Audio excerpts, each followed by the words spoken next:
have been going really hard on NVIDIA. So, can you just re-explain to me what NVIDIA did exactly? Because I don't understand that part at all. NVIDIA, so they had communication with Gamers Nexus about the 5060, because normally whenever a product is launching, especially someone like Gamers Nexus, you send them a sample so they can review it and show it to the people so they can then be compelled to buy the thing. And like they were going back and forth trying to set that up, and NVIDIA's like, we can give you a copy to review, or not a copy, we can give you a 5060 to review and the drivers for it, but if you review it, you can't review it against the 4060. You can only review it against the 3060 and the 2060. Oh, And so you you can have, only review it against things that they know it will beat. yes, and things that don't have frame generation, because they said you can only review it against the 3060 and 2060, and you have to include 4 times frame generation.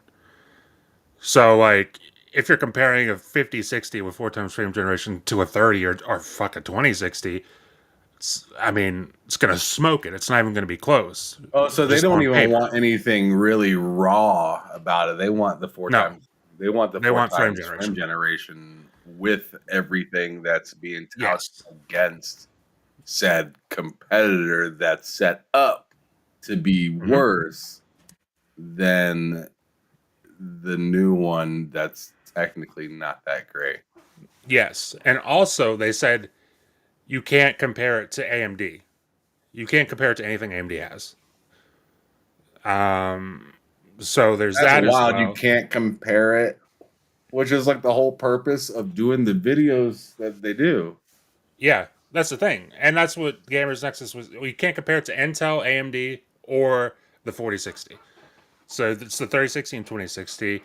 And obviously, Gamers Nexus was like, that's bullshit. We're not going to do that. And then NVIDIA tried to go like play hardball with them and say, well, you know, those fun videos you like to do about, like nerdy stuff, like for like really techie nerdy shit. Like they'll go deep dive into the cooling on an NVIDIA GPU or some shit. And NVIDIA's like, well, we know you like to do those videos, but it'd be unfortunate if all of a sudden you couldn't do those videos. Basically, like saying, if you don't play ball with us, then we're not giving you access to that shit anymore. And then Gamers Nexus was like, okay, well then I'll just make a video on this, and that's what he did, and he raked him. He raked him pretty damn hard. What kind of stuff did he say? Just out of curiosity, I'm just kind of curious. Oh man, I mean, well, I'll give you. What was like? What? All right, let me make it easier for you. Mm-hmm. What is a couple of the most noteworthy things that he said that like caught your attention and was like, yo? So the biggest thing was that whole what do you call it, communication back and forth. And like he even showed emails of like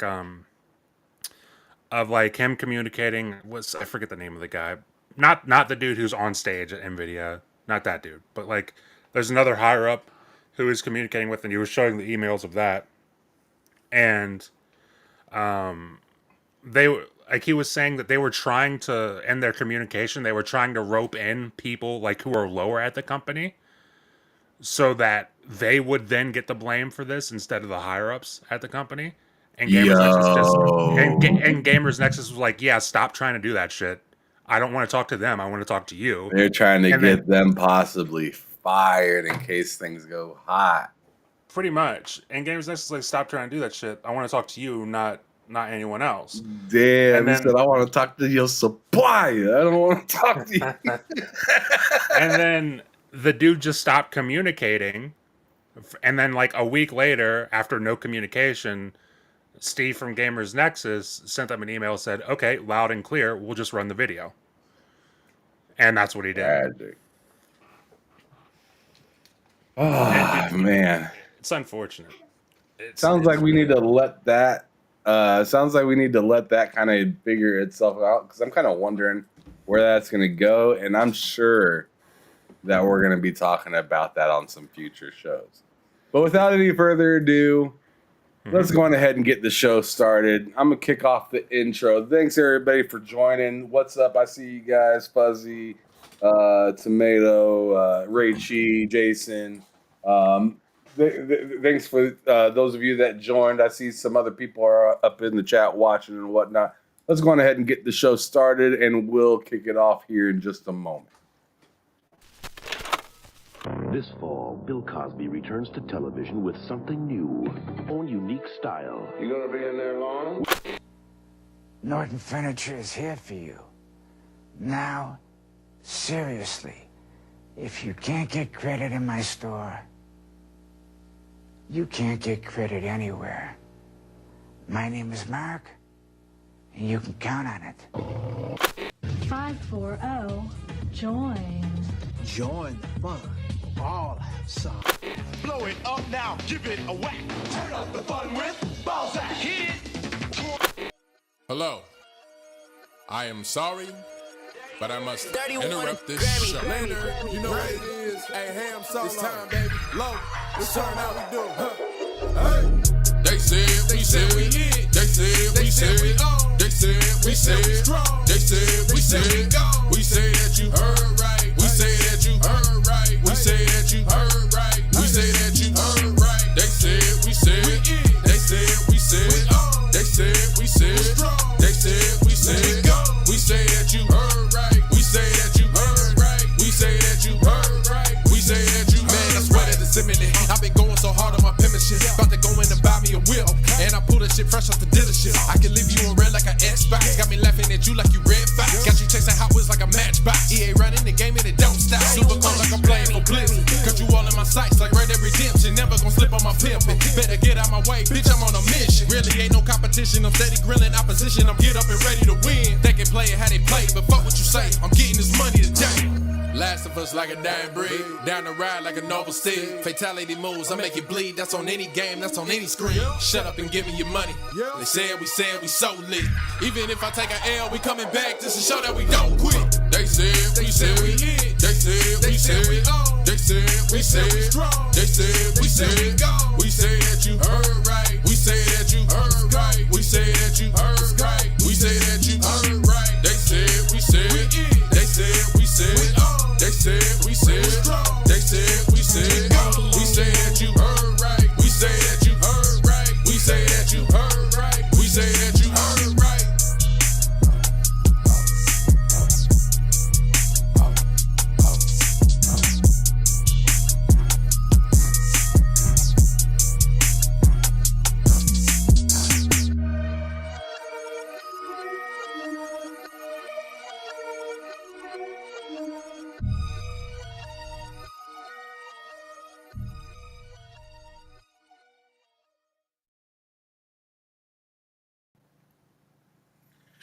Yo, welcome to another episode of The Lowdown with usually me, Loke, and we have visiting Matt Likes Games during this season of The Last of Us, which we're actually not even talking about today because I fell asleep watching it, not because the show was bad, but because I was just mad tired when I watched it. I watched it after being up like literally all the way up until like 6:30 in the morning, and then got my daughter ready for school, and then tried to watch it after she went to school. And I was like, geez, I made it like 10 minutes into this episode and just fell asleep. I was super tired.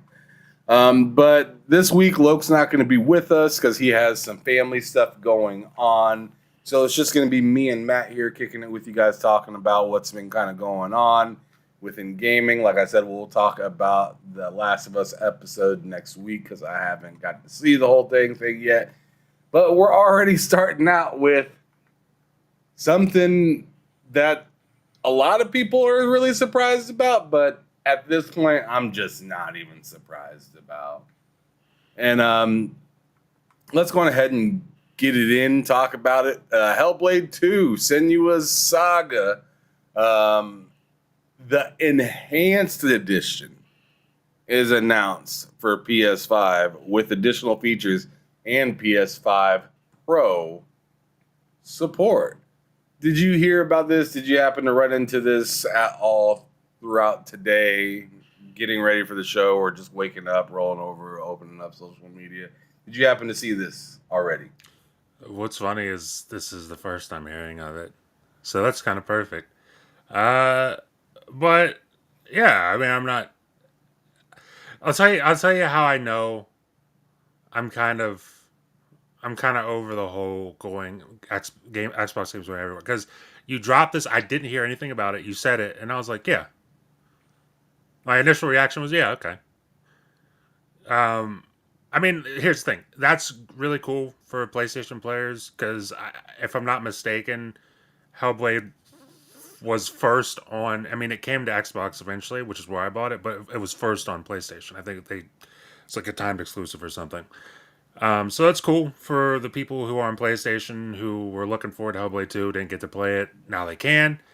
I mean, I don't know. I don't like. What are your thoughts on it? Because I don't know really what to say. Like what else to say about it. I think it's cool, but I'm not too bothered by it. Honestly, I don't know. I don't know how you feel.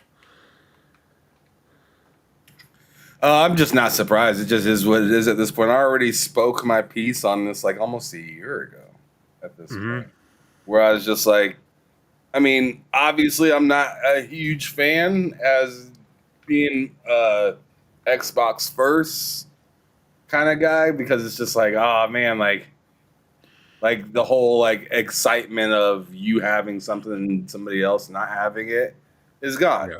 But at the same time, it's still not like a company it's not a company that I control at all. You know, it's a multi-trillion-dollar company, and they're gonna do at the end of the day what's best for them, whether I care about it or not. Just like any other, you know, business would do, whether it's sports or whatever. You might not like the trade that's coming in. You might think it's terrible, and you're like, oh man, the next 3 years are screwed, right? Like it happens all the time.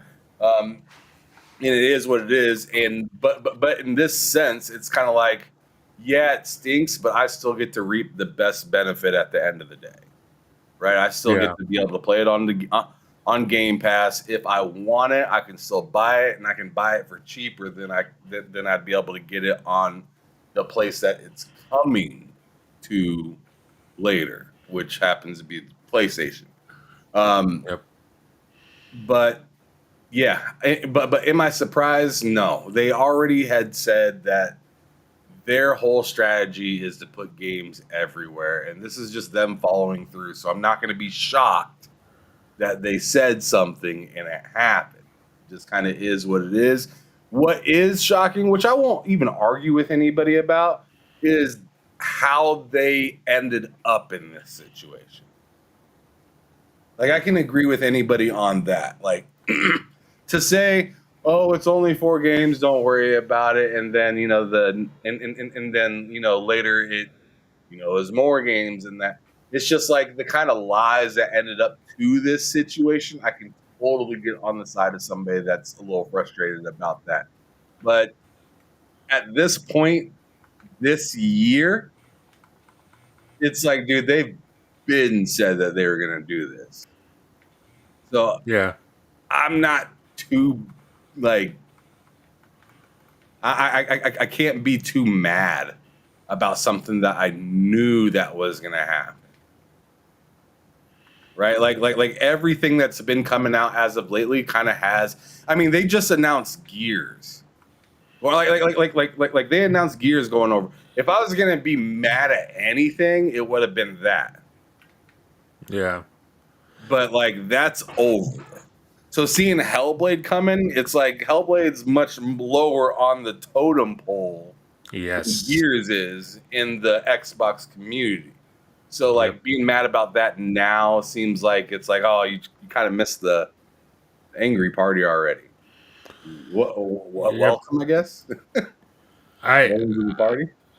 I was holding on to a little bit of like, I don't even know if hope's the right word, but like, I was still holding on to, I guess I'll call it resentment. I was holding on to a little bit of resentment for the whole strategy.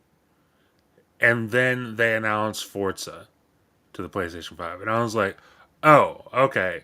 because like you just brought it up, the whole like it's only 4 games, guys. It's only 4 games, and it's like in hindsight, it's like it was never gonna be just 4 games, and like as soon as they announced Forza, I was like, oh, so yeah, then it's everything then. Whether like it doesn't mean that like I don't know, Gears E Day as an example. It doesn't mean that'll launch on PS5. Maybe it does, maybe it doesn't. But it's like I just assume that it will be there. And once I came to that conclusion, I was like, you know what?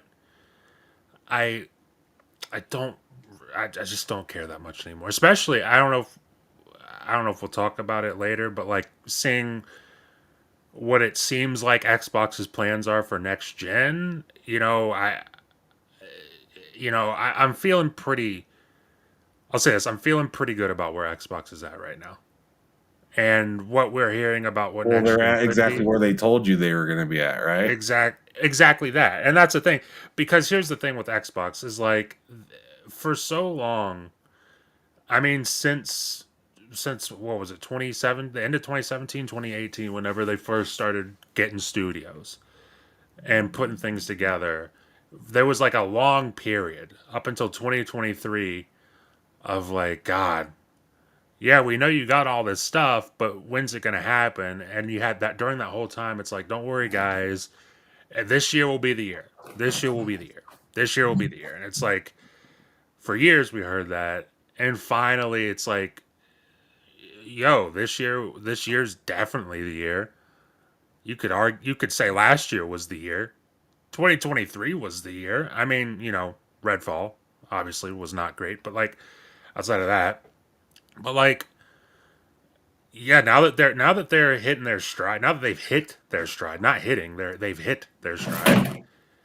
I'm just like, I'm pretty damn ecstatic about where Xbox is at right now, and especially like I mentioned, the next gen plans that are kind of floating around have me even more. Yeah, we'll get to that here in just a little bit. I wanted to save that for Yeah. because obviously I want to talk about this as an Xbox fan. I want to get it out of the way because it's just like whatever. But at the same time, it's like it is still pretty big news, right? Because it's all of this that's happening is still new, and I know there are some people out there that haven't, that aren't like diehard gamers. They Yeah. haven't figured out really what's happening yet, right? Yeah. So, I mean, it's fair to them to still kind of come to that conclusion of, okay, Xbox is putting their games everywhere. What's best for me to do? Right? Is it best for me to get a PS5 because I don't really have a gaming catalog?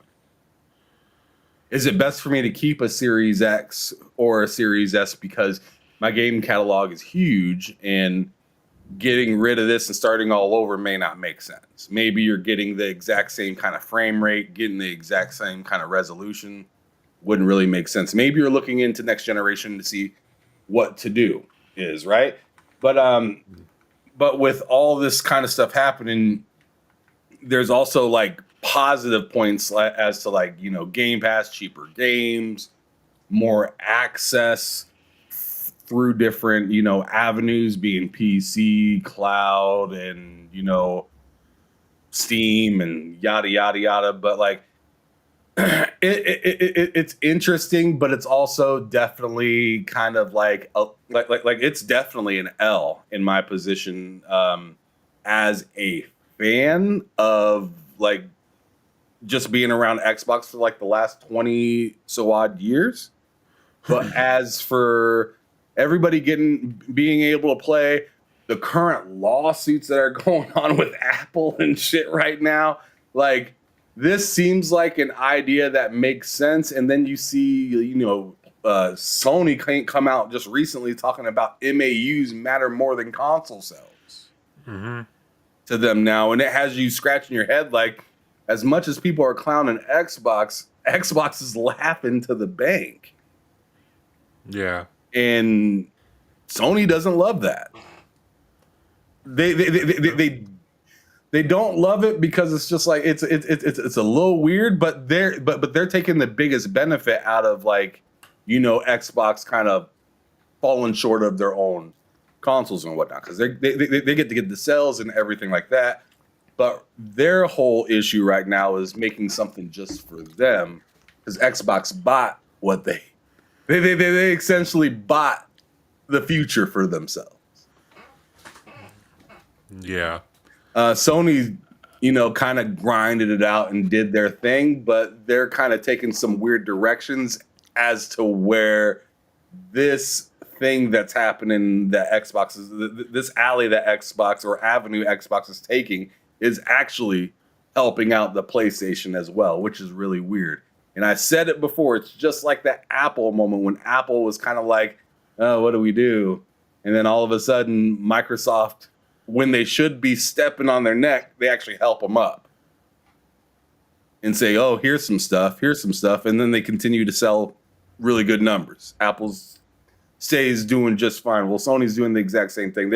Sony's taking advantage of everything second and third party right now, because their first party is working hard trying to get something out. I'm excited to see what comes out of Wolverine still, even though it's been leaked like crazy. Yeah. I'm excited to see what Ghost of Tsushima turns out to be. Believe it or not, I'm interested to see what Fair Games is. I'm not saying I'm buying it. I'm just interested to see how that's come along, especially with Jade Raymond, having her thing and leaving. But more or less because it's very much like the finals, and I thought that game was pretty cool. If Sony can make a more personable, fun, engaging version of the finals, which is already a good game in its own, then I could see myself playing some Fair Games. I know that may sound like goofy bullshit to some of you, especially those of you that are strictly Xbox fans. You're like, get that game out of here. But nah, like I'm a gamer at the end of the day. I might have my favorite thing, but like I'm going where the good games are. And obviously Death Stranding 2 is going to PlayStation. That's where me and Matt are going to be playing it first. It just is what it is. Buddy. We don't know when it's coming to PC, and hell, if it's ever even coming to Xbox, it probably will. But I ain't gonna wait a year. Same thing when a game's on Xbox. I'm gonna play it on Xbox first. I ain't gonna wait until Phil decides to put it on the PlayStation. Like that, I ain't got time for that. I'm gonna go ahead and play what I want to play when I want to play it, as long as it has accessibility for it. And that's how I did Hellblade. I didn't buy that game. I played it off of Gamepass last year. Happy I did. Played it between my PC and my Xbox, bouncing back and forth. It was a great time. Yeah. Now that it's going to PS5, it just kind of is what it is. And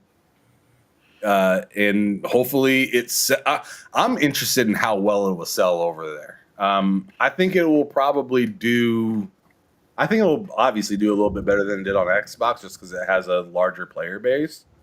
Yeah. But I wonder if the same sentiment of, oh, this 6-hour game's just terrible, walking simulator right before Death Stranding 2 comes out. I'm wondering if the narrative behind how good or bad that game was to some people changes. Yeah. I wonder if, and this is just a little bit of a theory, probably insane, but remember after ABK, after that officially went through, not after it was announced, but after it actually went through, like, what was that, the end of 2023 or something like that? I can't remember, but there were rumors that Microsoft probably wasn't done buying things. I think even as recent as like last year, there were those rumors, like around this time last year. I wonder if this whole, kumbaya, we're all buddies strategy is so that when they do buy something, if and when they do buy something, and they have to go back through the FTC and the CMA and everybody else, that it's like, guys, you don't have to worry about that anymore because everything we make is everywhere. Like if they would go, I don't know, pick a publisher, and it's just like, you can't have that publisher because it's anti-competition. It's like, well, it's not anti-competition because it's going to be everywhere. I just wonder if that has something to do with it. Maybe not. I don't know. Well, it's really weird, right? Because now that's their plan. It's hard to use that argument towards them because I'm pretty sure. I mean, they did that with Activision Blizzard and then and then grabbed Bethesda and said, "Hey, you're part of this conversation specifically now as well." Because remember, back when they got Bethesda, it was the whole wherever Game Pass is at, and that's kind of it. Yep. And now it's like, okay, we got Bethesda or we got ABK, so now you Bethesda have to come with ABK and the rest of Xbox Studios, and you guys are just putting stuff out wherever people can download them and be able to play the game legitimately. So, and then so going into anything being purchased in the future, it's going to be interesting to see like what a country or government entity can call like not competition or like not fair or something, right? Because if you're publishing and making consoles at the same time, you would expect them to be fighting against something, but when they're publishing it for everything, it's like it's weird, right? It really seems like they're trying to turn Xbox into Windows. Yes. Right? Like Xbox, it's not really I mean, obviously it's moving outside of the console, right? And now it almost feels like they're trying to bring like a new operating system that's only for like a gaming operating system, right? Yeah. Under the cloud, under the like disguise of like a Windows kind of thing, or like it's hard for me to describe, but you know what I'm talking about, right? Yes. Yeah. Absolutely. Like, I mean, it all lines up. I think it all lines up because they're obviously very focused on expanding things. Like the whole console war thing at this point for them in their eyes, it's got to be like a dud for them. Like that's not something that we can win at this point. So like, what can we do? We could either continue fighting this, losing battle, or we could adjust our strategy and be the number one publisher, sell our hardware to the people who want our hardware, and then do our best to merge things between, like you just said, Windows. Like we have this massive platform, like the number one platform on PC. Like just merge it. Just merge it and make it the same thing. And like we'll talk about it later in the show, but it's interesting to see. I think they're doing. Here's the thing. I think they're doing about as good a job as you can possibly do. With what they're trying to do, considering the fact that nobody to this point has tried to do what they're trying to do. You could say maybe Valve did back when they tried the Steam console years and years and years ago, which failed immensely at the time. Yeah. But outside of that, like the Steam box or whatever, right? Yeah, like those weird looking Steam machine. Steam machine, that's what it was called, I think. Steam machine.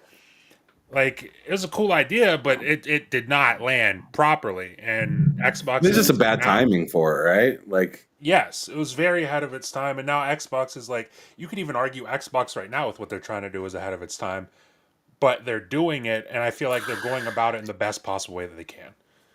So that's how I'm feeling. Yeah, I mean, this kind of topic kind of divulged into the next topic that we're going to go on ahead and talk about, so I might as well just move on to it now. Because here's the way I'm going to kind of put this out here. I feel like what Xbox is doing is weird, and I don't really understand it right. Like I understand it as a customer, but I don't understand it as like them in business. So if you've been noticing it all lately, I'm not sure if you've seen it on Blue Sky, Twitter, or whatever the fuck. But there's been a rumor, and this rumor has been around for a little bit, but it's gaining traction as Microsoft seems to really kind of be dabbling with it in the background. And I guess a couple people caught wind of it. Even Jess Corden was talking about it a little bit. And we'll get to what he was talking about here in just a moment. But the rumor that's been kind of continuously going on is that Xbox, the next gen Xbox, will be Windows based with a Steam Epic integration and full backwards compatibility. And my whole confusion lies with what does Microsoft gain by having that? And then sitting around thinking about it, I was like, well, obviously off the top, what they gain is somebody being on their system as an active user. Yeah. And that is like a goal for a lot of these companies and stuff right now, right? I mean, Sony came out and said that monthly active users is their shtick right now. Although console sales are still important, they like the whole monthly active user to kind of be able to. I'm assuming to be able to assess the direction that they're going, how many people are happy or playing or sticking with something, right? Compared to like previous months. I guess that may give a little bit better data, especially in a climate where a lot of what would you call it? People stocking up on stuff like scalpers and stuff like that out there, right? Yeah. I mean, I remember there was a time when they were talking about all these PlayStations that were purchased, but like 3/4 of them were turned on, and all of the other ones hadn't been turned on. Yeah. Or something like that. It was some weird story about like how like they sold a lot, but not all of them are in use. Yes. So like, I think that's interesting. I don't think that's the main reason they're going versus MAUs right now, but I think that's part of the reason. I want to hear what do you have to say about this whole next gen Xbox, Windows based, Steam Epic, and all that full compatibility and shit like that. Like, what is your thoughts on it? And by the way, good morning and hello to everybody, or not good morning, but good afternoon and hello to everybody. I see Wolf, Jason, Fuzzy, Ozzy, Void Lock, Jason, or I think I said Jason already. And I'll get to that $2 super chat and stuff like that here in just a little bit. But I just want to hear what Matt has to say about this. Go on ahead, brother. Yeah, so I mean, I feel like the backwards compatibility obviously kind of goes without saying at this point for Xbox. That's one of the selling points that Xbox has is their backwards compatibility. So, like I said, that goes without saying. The whole Windows based thing, I think, because you were saying how you were kind of struggling to understand why essentially why do like what's in it for them for doing. Yeah, this. they already have Steam on Windows for computer, right? But they don't have it on console, and I think that's the whole point of what this is, right? Yes. So like for me it's like they're obviously, I mean, here's the thing. To Phil's point, wherever he said a couple years ago, like they lost the worst generation to lose, which was Xbox One, where everyone was building their digital libraries. People built up tons and tons of games on PlayStation, and they try to get them back over on Xbox with the series consoles, and it's like, well, I'm not going to leave PlayStation because of all these games. So that works the exact same way for Xbox. Like, here's the thing. The next Xbox comes out, if you're on Xbox now, like if you main Xbox now, unless something drastic happens, or like all of your friends decide, hey, we're not playing Xbox anymore, or something like that happens, you're probably going to have another Xbox when the new one comes out. So you're getting what this does for Microsoft, in my, like, just in my opinion, in my view, is you're getting, obviously, like you said, Steam's already on Windows. I think this is a way to attract PC players who are like, I have a PC, but I don't have something in, my bedroom or my living room or, wherever you want to put a console at. It's like I can get this and play all my games that I have on Steam in my bedroom, my living room, my office, whatever the hell. And it, like, the PC players are familiar with, Steam, Epic, and everything. So that's like, I was literally watching Linus, like, they do this podcast called The Wan Show. I was literally watching, I don't know, a couple weeks ago or something, and they were like talking about consoles and how the console war is essentially dead at this point. And but Xbox came up. Oh no! I'm sorry to interrupt you, Matt. Yeah. Are you kidding me, Seawolf? You see the screen? What's up? Next gen. Let me see this. No, the screen. The screen. Yeah, the comment on the screen. Add to the PlayStation news. They are ending the PlayStation Stars program. Oh. Wow, it feels like that program just started, and I thought, like, as a person that uses the Xbox rewards a lot, I thought, like, PlayStation Stars wasn't as good, but I was happy that they had something.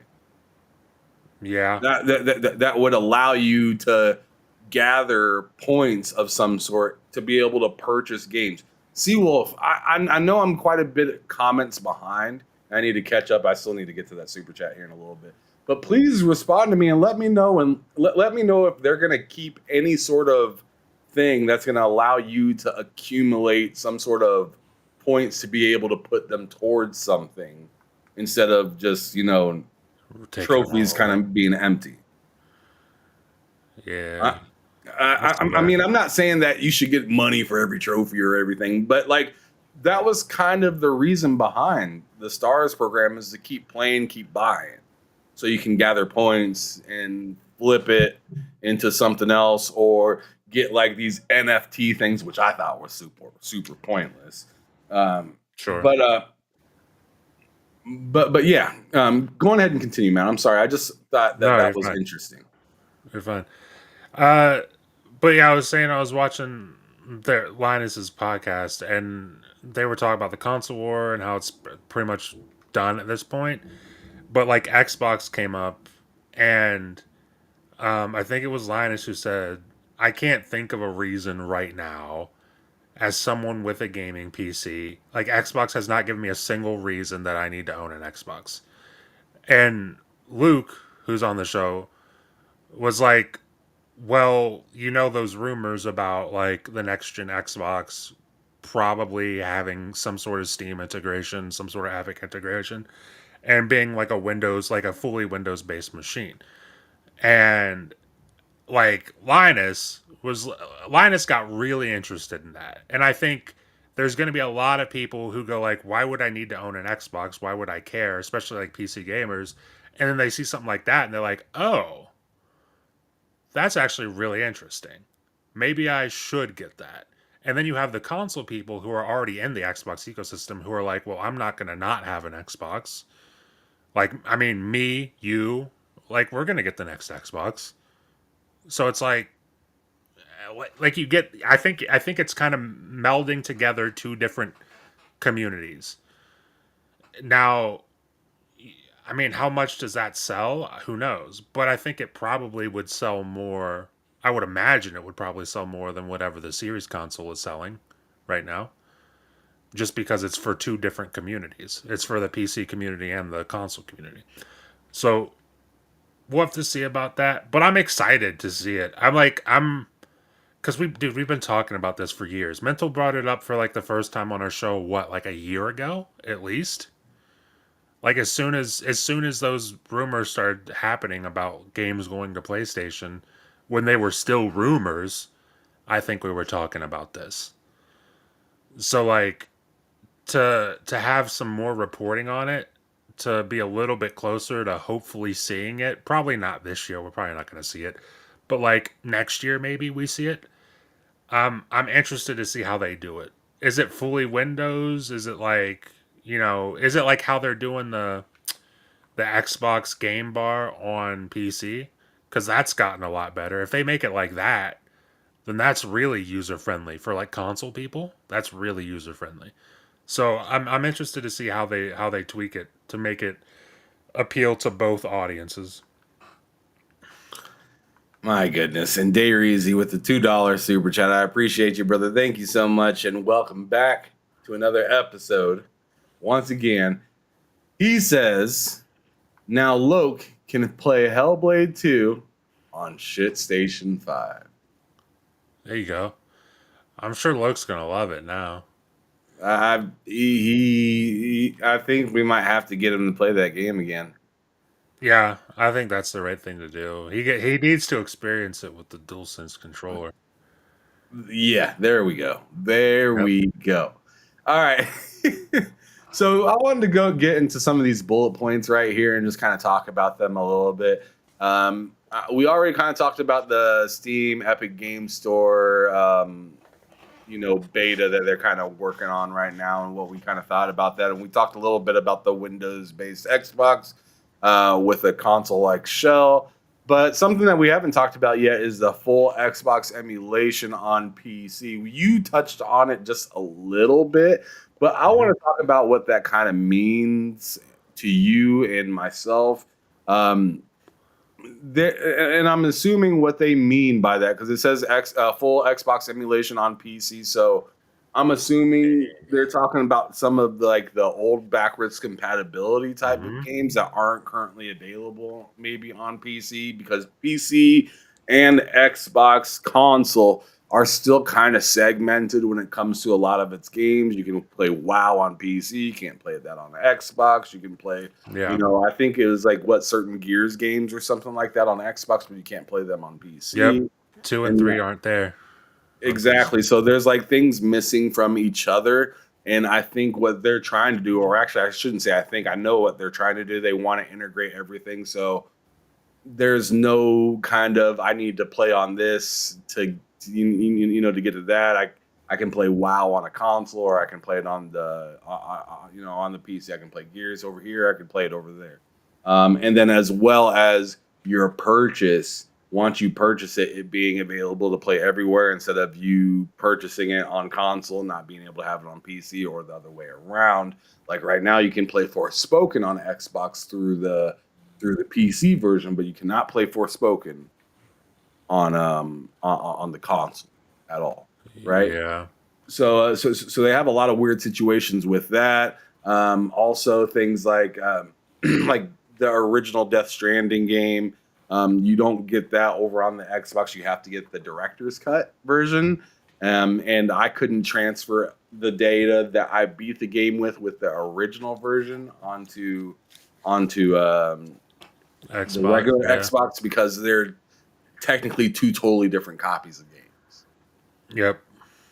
Which is kind of frustrating. It's great, I got to play this all over again if I want to play it over here.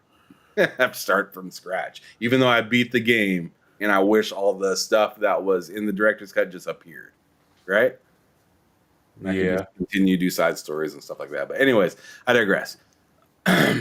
So, Matt, thoughts on full Xbox emulation on PC? What are you looking forward to, if anything at all? And maybe what does that kind of mean to you? So the way I read that, like the way that's worded, I read that as literally full Xbox emulation. And oh crap. By that I mean I read that as full, as in every Xbox game. Not just like how Xbox right now has they have they have like a decent amount of their catalog that you can play right now on console.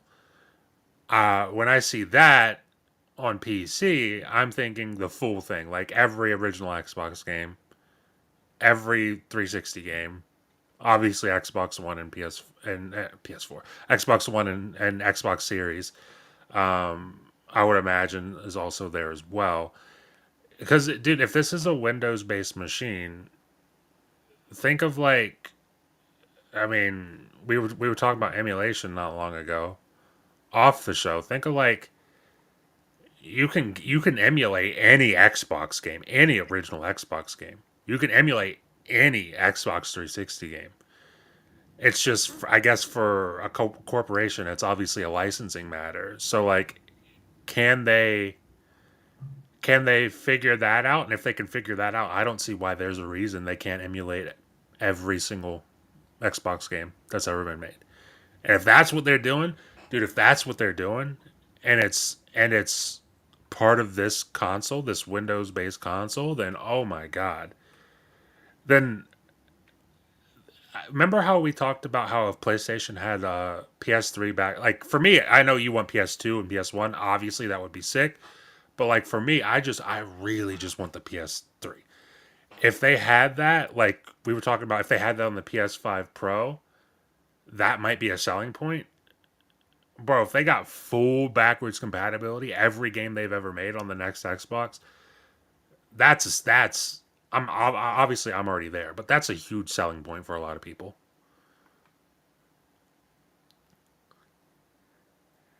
Ty has a question. I already put it on the screen, so I'm not going to do that again. But he says, "Well, I guess here's a question: what would Sony prefer? Xbox going, or I think we meant to say Xbox staying exclusive, or Xbox going multi-platform?" Matt, answer that. What do you think Sony wishes Xbox would have or would do? Do you think Well, they want them to stay multi-platform, or do you think they're happy with, or do you think they wish that Xbox would just kind of keep their own stuff, and then, PlayStation makes their own stuff? I think Sony would have preferred them to keep it exclusive. The thought process on that being, if it's exclusive, like Sony's already won the console war versus Xbox, they've already won that. So like whether Gears Reloaded came to PS5 or Forza 5 came to PS5 or Hellblade or any of that shit, whether any of that came to PS5 or not, like if it was all exclusive, that wouldn't have. Sure, you might have seen some boost in Xbox sales, like if it was all forever exclusive, but it's like that wouldn't have magically caught you up to PlayStation 5 sales. Xbox knows that. PlayStation surely by this point knows that, because I mean Xbox has tried their best generation, which I mean as far as a lot of people are concerned, Xbox won the 360 generation, but at the end of the day, the PlayStation sold more. And that's a generation that a lot of people will tell you Xbox won, because most people had a 360, especially in America. Most people had a 360, but it still didn't outsell. So like with that being known, it's like they could have made it exclusive. It certainly wouldn't have changed anything for a PlayStation, and it might have made things a little bit better on the console sales for Xbox. Or Xbox could do what they're doing right now, which is like basically sacrifice the sales, because you're not getting console sales right now, by all accounts. So like sacrifice that versus or sacrifice that so that you can then sell stupid amounts of your game. Stupid amounts to the point that you are the number one publisher in gaming by a pretty long shot. And I don't think PlayStation likes that, especially on their own platform. Because we saw what PlayStation was doing whenever the Activision deal was announced. They were like, we need live service games. We need them, and we need them now. And they announced that whole thing like we got like 20 live service games in development. And all PlayStation fans and even myself, I'm like, guys, what the fuck are you doing? Like the biggest knee jerk reaction maybe ever. They just ditch everything that they were doing. They're like, we got to make fair games. We got to make Last of Us factions. Got to finish that. We got to do Concord. It's like, dude, they panicked when they had an inkling that stuff might be exclusive. They fully fucking panicked and changed their whole business. So I think here's the thing. I think it's not ideal either way for PlayStation, but I think them making it exclusive is a lot more ideal because PlayStation then knows what they're dealing with. They know what they got to do. Versus this whole thing with Xbox now, it's like what's coming to our platform, what isn't coming to our platform. We have no fucking clue right now. Like if they make a let's say they make a Fair Games comes out and the next Halo drops simultaneously with it and it goes to PlayStation. I mean, let's be real. Are you going to play Fair Games and that's not to shit on Fair Games, but Halo has the cachet. Are you going to play Fair Games or are you going to play Halo? Especially if you're somebody who was on the 360 and left for the PS4, you got all this nostalgia for Halo. You're like, what am I going to play, Fair Games or Halo? That's not a contest. I don't think PlayStation likes that. In fact, I feel confident saying I know PlayStation doesn't like that. They have to hate that. I kind of agree, but before I answer the question, I wanted to answer a couple of the questions that are in the chat, or questions and comments. One of the comments, Seawolf, of course, says, "We buy games, not glorified walking sim demos," and I was like, you got Death Stranding right around the corner and baby steps incoming, so stop that. It's a big ass demo, Seawolf. Stop that. Ray Chu says, Ham, do you think Hellblade will bring PS5 gamepad support on PC? Matt, do you think? On PC, here's the thing. I don't see why not, but there's so many games that have DualSense support on console that don't have it on PC. So it's hard to say, but I'm confused why that doesn't happen more often, honestly. If I'm being real. Yeah, I don't think Hellblade's a thing to kick that off, right? Sure, yeah. I don't think Hellblade's a thing to kick that off to make it to where it's a normal thing. It could happen, but I think it'd still be kind of a one-off. Yeah. I don't think it'd mean that everything is, hunky-dory then all of a sudden.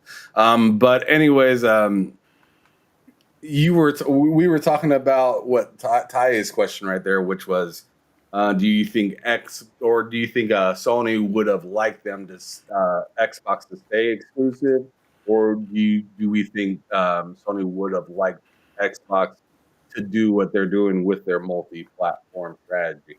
And I gotta kind of agree with you, Matt, actually, because I'm not sure how much PlayStation is enjoying the uncertainty and the constant kind of overshadow that could possibly happen with their upcoming game, right?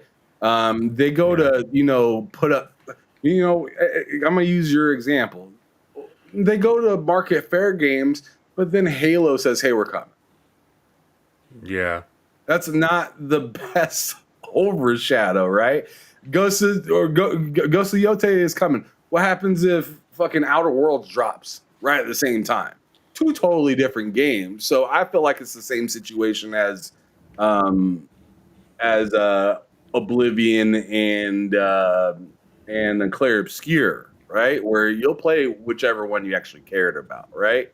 Mm-hmm. But it's still, now they're not talking with a third party, they're dealing with somebody, or I mean, they kind of are talking with a third party with Xbox, but Xbox bringing their stuff to them while they put their own thing out, having that opportunity to be overshined with your own name brand first party IP isn't something that you want to constantly look over your shoulder about.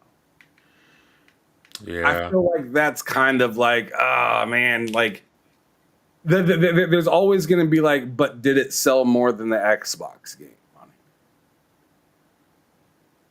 Right? And people are going to weaponize and use the hell out of that, right? Whether they're PlayStation or Xbox fans. If it's a PlayStation game coming out, they're going to be like, oh, look at Ghost of Yote outshining, said Xbox Forza or something like that, right? But if it happens other way around, it's just not a good look for PlayStation if an Xbox game just outshines a new IP from them or a continued IP from them from the jump. And I don't think PlayStation would love or loves looking over their shoulder constantly. And then on top of that, you have no idea what Microsoft's going to buy next, right? They're furthering getting into Sony's kind of like checkbook, right? Like they're always getting some sort of money from that. And I mean, I'd say that most businesses don't want to supply or don't want to pay their opposition that's currently still doing that still has like brick and mortar stores out, right? Yeah. Because when Sega shut down and you started to see, Sonic on Nintendo, there wasn't still the opportunity to buy it on Sega. It was over for Sega. There was no opportunity for Sega to be coming out next generation with a few extra acquisitions and a new launcher with other launchers that are on it. Like they didn't have any of that set up. They weren't thinking about that. They were just like, we call it, we're making games, that's it. We don't have no windows in the background. We don't have a setup with PC. Xbox has all these different like ties into all these other things. They just recently got further entangled with Nintendo, right? They're they're supplying all these other things around the world, Boosteroid, and all these other streaming networks, including even Ubisoft's one that Sony's supposed to be kind of using them as kind of a shield, right? It's just kind of weird. I completely think that Sony would have rather had Xbox try to continue to stay exclusive, ruin Call of Duty, ruin all these other IPs. Yep. Get less players onto their stuff because they're trying to be exclusive while not gaining too much traction, I guess. Because we all thought, they'd get these acquisitions and then they'd get traction because they have all this popular stuff and people would just naturally come by because this is their favorite stuff already, right? But they took a different route and decided, hey, screw that. We're going to give that to everybody and we're going to still try to make consoles and stuff like that, which is a head scratcher to a lot of us. But it's kind of, I will never not say that this whole Xbox games going on to PlayStation just strictly looks like a Trojan horse to me. It looks like you have Sony players and people within the company wheeling in a horse into your base full of enemies. And I'm not saying that the enemies that are inside the horse are going to win. I'm not saying that. But I'm saying this is going to be a fucking mess. That's what I'm saying. And it already is a mess. It already is a mess. PlayStation's having a hard time getting out a game that can really rile up their user base and keep them in like within their console and ideology and specific games and whatnot. Instead, they have Xbox coming in selling a ton of old and new games on their console and running away with the most MAUs for their games on their hardware. Yep. It's just weird, and I don't think Sony would have liked, or I don't think Sony would rather have this than them possibly killing themselves by thinking that they could purchase all this stuff and win. Yeah. But anyways, 100%. yeah, I've been beating over that for like 10 minutes now. I do still think that Sony's still trying to find a way, because obviously Call of Duty, if Call of Duty would have left, which obviously wasn't going to happen, that would have made a big ass dent. If some of these other games would have left, it would have made a dent in PlayStation, right? Let's say Minecraft and Call of Duty left. That's a pretty big dent. Yeah. So yeah, I don't know. I think Sony's just right now doing what they should do and selling what they can and just, remaining on top. I'm wondering what they're going to do to kind of continue that dominance that they have. Obviously, what they need to do is to release some, incredible IPs and stuff like that. But only time will tell with that. Yes. Only time will tell with that. And I don't think they're in as bad of a situation as a lot of people will make it out to be with this whole Xbox games coming over to them. I just think that their next pivot will be, it is more important than a lot of people are leading on it to be. Like, I think it's pretty damn important, especially when we're talking about backwards compatibility. We're talking about access. They just said that MAUs were really important to them. So I'm thinking, there has to be some sort of strategy for you to come out and say that. Yeah. All right, but so now another piece on the list, which we only have a few more left. Another piece on it is backwards compatibility for every Xbox game. So I'm assuming this one means just the next generation of Xbox will continue to do what this generation has been doing, except they're just going to continue to move things forward, then also possibly make more things backwards compatible that are currently having some issues. What are your thoughts on that, Matt? I'm telling you, dude, the way I read those last two things is they literally just said it, every Xbox game.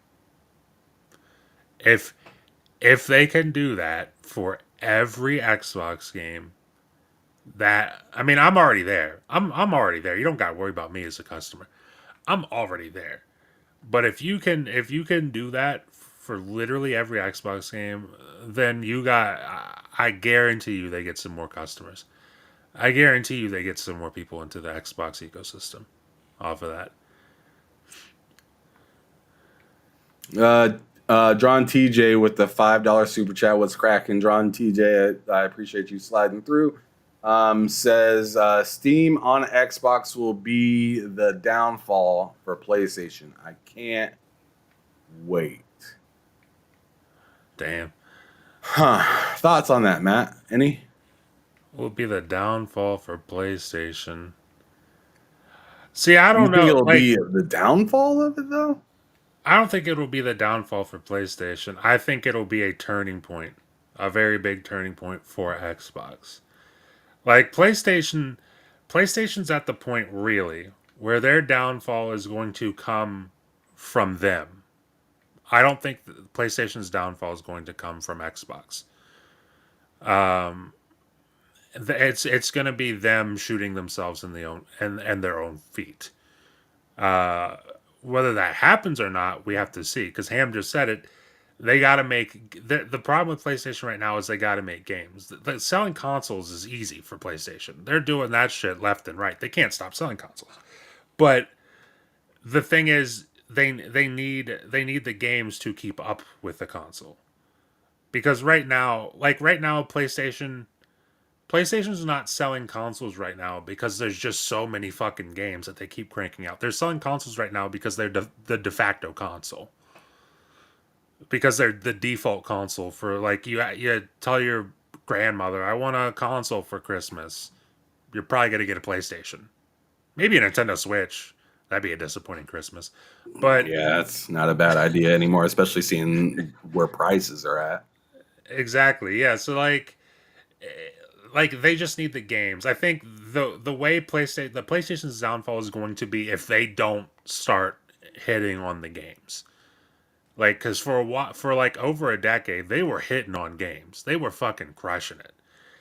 And it's just been kind of slow this generation. And to the thing that we just talked about, you could probably say that's because they spent a lot of this generation focusing on games as a service and then realizing, oh shit, that was a bad idea. Back to the drawing board. Let's go back to what we do. And because they did that, it's going to take a long time, or at least a little while, for those games to be ready. So once those games are ready, if those games come out and they ain't shit, then we can start to talk about, is that PlayStation's downfall? But I don't think it'll come at the hands of Xbox specifically. I think Xbox might help it along, though. Yeah, I guess to me it depends on how much things that Xbox attaches itself to. Mm-hmm. Because if they're attached to Steam and they're attached to like Epic and all these other like storefronts and stuff like that, it's hard to. And I'm not saying over the next year or two. I'm thinking like, the actual future, like a decade or something, right? Like a decade plus. I'm thinking like especially with more things going to and getting closer to being a PC, it just kind of seems hard to think that Xbox will really have too hard of a time creating kind of a space for themselves to kind of easily get money. Yeah. But as for PlayStation, I think they will always be able to sell consoles really well. Yes. The gaming side is the only part that really matters for them, but they've always kind of been okay with doing third party. And I mean, that's kind of how they started out, right? They were a they were a third party machine, and they just kind of, put in a little, a little bit of seasoning with their own stuff, right? So like 989 Sports back in the day, Psygnosis and stuff like that were very much, like their specific thing, but they didn't ever really have a massive cadence of putting out stuff really quickly until more closer to like the end of the PS3 era, PS4 era. That is when they started to pick up that cadence. And now it kind of seems that they fell back a little bit, but they still have a lot of the popularity and nostalgia of a lot of other people and whatnot, and they kind of trust what PlayStation does and will put out and what they happen to say. But Ty says no one has managed to explain to me, and I'll get to your $5 super chat here in just a second, John TJ. But he says no one has managed to explain to me why PlayStation hates Xbox games on their platform. I mean, from an ego competition point of view, yeah, sure, but anything else, why would they not like it? And I think we explained that already. I mean, whether you agree with us or not is kind of your own prerogative, but I was just strictly saying like they wouldn't like it because of just the sheer output of them constantly coming out with games, making money on their platform when they're supposed to be the opposition, while still maintaining a piece or many pieces of hardware to be able to access, which could in the future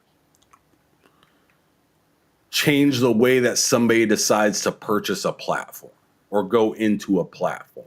If everything that you buy on PlayStation, you have to sign into like a Microsoft account and stuff like that for, the next time if you ever decide to buy an Xbox and you load up your account, bam, you got your shit already. Yeah. Especially Also, if you turn on that game, it'll load your last save of wherever you was, and you already got the achievements and whatnot there and whatnot. So, I mean, that's a positive thing. I'm not saying that's a reason that somebody would jump over there, but I think that is a very helpful thing to help get somebody over to a different platform. And you were asking why isn't that good for PlayStation? It's because in the long run, they're gonna the access isn't gonna get less. The compatibility isn't gonna get less. The way that these devices communicate with each other, they're not gonna put more walls than there are today. They may have a wall saying that you can't play a PlayStation game on an Xbox, PC, Windows-based console or whatnot, but they're still able to make a console that has a similar game that can still attach and grab your achievements and pull off from there. It's just something that you need to look out for. It's not something I'm saying is a promise. It's just something that is definitely possible to happen. Go on ahead, man. I'm sorry. no, you're fine. You're fine. The reason it would be a problem for PlayStation is because imagine the scenario where Horizon, whatever they call the next Horizon game, comes out, and right alongside it comes Elder Scrolls 6. That's going to PlayStation. If what do you think selling more between that and Elder Scrolls 6? Which one do you think is getting overshadowed in that scenario? Because it's not Elder Scrolls 6. It would be Horizon. And here's like that's an extreme example. Like, Elder Scrolls is one of the biggest franchises in gaming, but like think of that on a much smaller scale for so many games every year. Because you think of the cadence Xbox is having now, dude, going into 2026, 27, 28, like the next couple, like the next decade, next 15, 20 years. I mean, It's probably not going to slow down. It's probably just going to get faster. exactly. It's just going to get faster. Meanwhile, PlayStation has some studios. Don't even get it twisted. But do they have 40, 45 studios? No, they do not. So, like, they've got their studios working on these great games, and those great games come out, once, you might get, if you're lucky, you might get two a year, two big games from Sony in a year. Versus Xbox, you're getting a game a quarter. And just off of statistics, at least two of those games are going to be big. So like putting that up against whatever Sony happens to be releasing at any given time, there's a pretty good chance whatever Sony releases gets overshadowed. Unless it's something like, Naughty Dog with their next game or Spider-Man 3 or some shit like that. Wolverine, we mentioned Wolverine earlier. Like unless it's something like that, there's a pretty good chance it gets overshadowed. And that's not good for PlayStation. Getting overshadowed by their competitor on their platform. That would not be good. Here's a angle I kind of wanted to look at this in. Ty could be absolutely right as to this is all a big nothing burger. Because what if PlayStation simply doesn't care? Right? Sure. They simply don't care that Xbox games are going over there because they get to reap some sort of money out of that. They just flat out don't even care.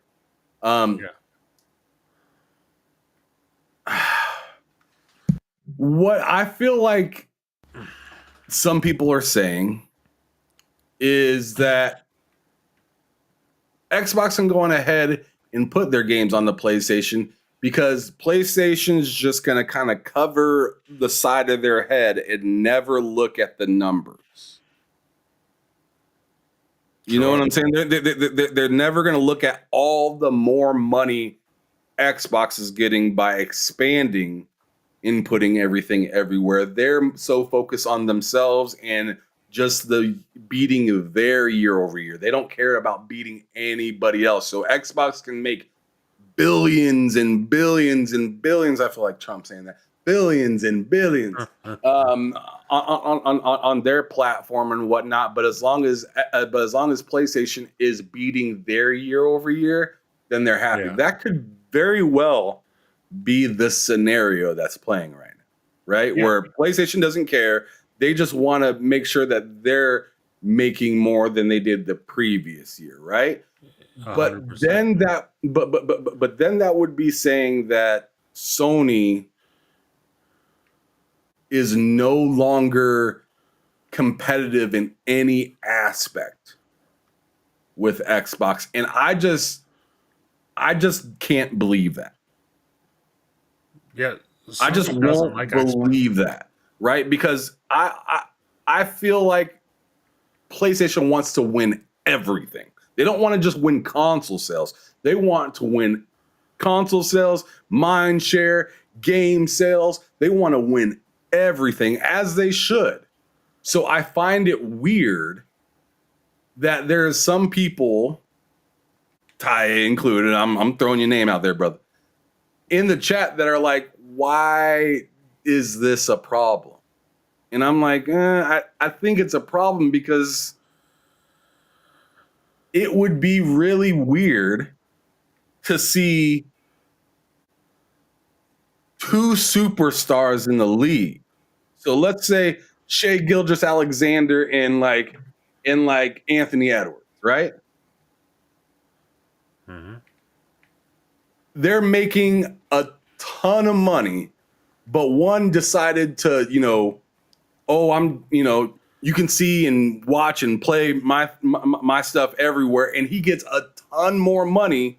Let's say Edwards does that, and Shai is just like, I'm just gonna stick in my lane and do what I do. I've never seen any sports player not look over and see another person making a crazy amount of money and say, I don't need that. Yeah. I've never seen somebody say, I don't need that. Unless, actually, I take that back. I seen Tom Brady say that. But he already had rings upon rings upon rings. You can argue that PlayStation has some rings already, right? Yeah. But this isn't like they're not planning to retire in 5 years. You know what I'm saying? They're not trying to get one last win before they get out, like Tom and other people were trying to do. I'm thinking like, I'm not thinking. I know that they want to see PlayStation games winning over the Xbox games being brought over to their console. If they did that, they'd be validated and they wouldn't care about none of this. Think PlayStation's whole goal, and not even just PlayStation, because Xbox, you could say the same thing, because those leaked emails from Xbox during the whole FTC thing about we can just buy Sony out of competition pretty much. PlayStation feels the exact same way. And PlayStation's not very secretive about that at all. PlayStation does not like Xbox, and if it was up to PlayStation, Xbox would be gone tomorrow. If they could make that happen right now, it would happen. And that's what they're trying to do every time they do a third-party deal, whether it be big or small. That's the step they're trying to take, is to put Xbox in a position where it hurts them so bad that they can't continue doing what they're doing. And to Ty's point about or even your point that you were just making, but to Ty's point of why is this a problem? Maybe PlayStation doesn't view it as a problem. Maybe they won't view it as a problem as long as they're selling consoles. And let's be real, PlayStation, we just said, they're not going to have any issues selling consoles because they're the de facto console. You want a console for Christmas, you're probably going to, unless you state otherwise, you're probably going to get a PlayStation. That's just the way it is. Every commercial or TV show or whatever the hell you see, every now and then you might see an Xbox, maybe. But for the most part, you see a PlayStation. Mm-hmm. You see a PlayStation. So it's I want to play Madden. What am I going to get? I'll get a PlayStation. I want to play GTA. What am I going to get? I'll get a PlayStation. I want to play What am whatever, I going to get 2K. to play with my friends? They probably all have PlayStation. Exactly. So like there's no scenario really in which PlayStation just can't sell and this becomes this huge detrimental thing to their business.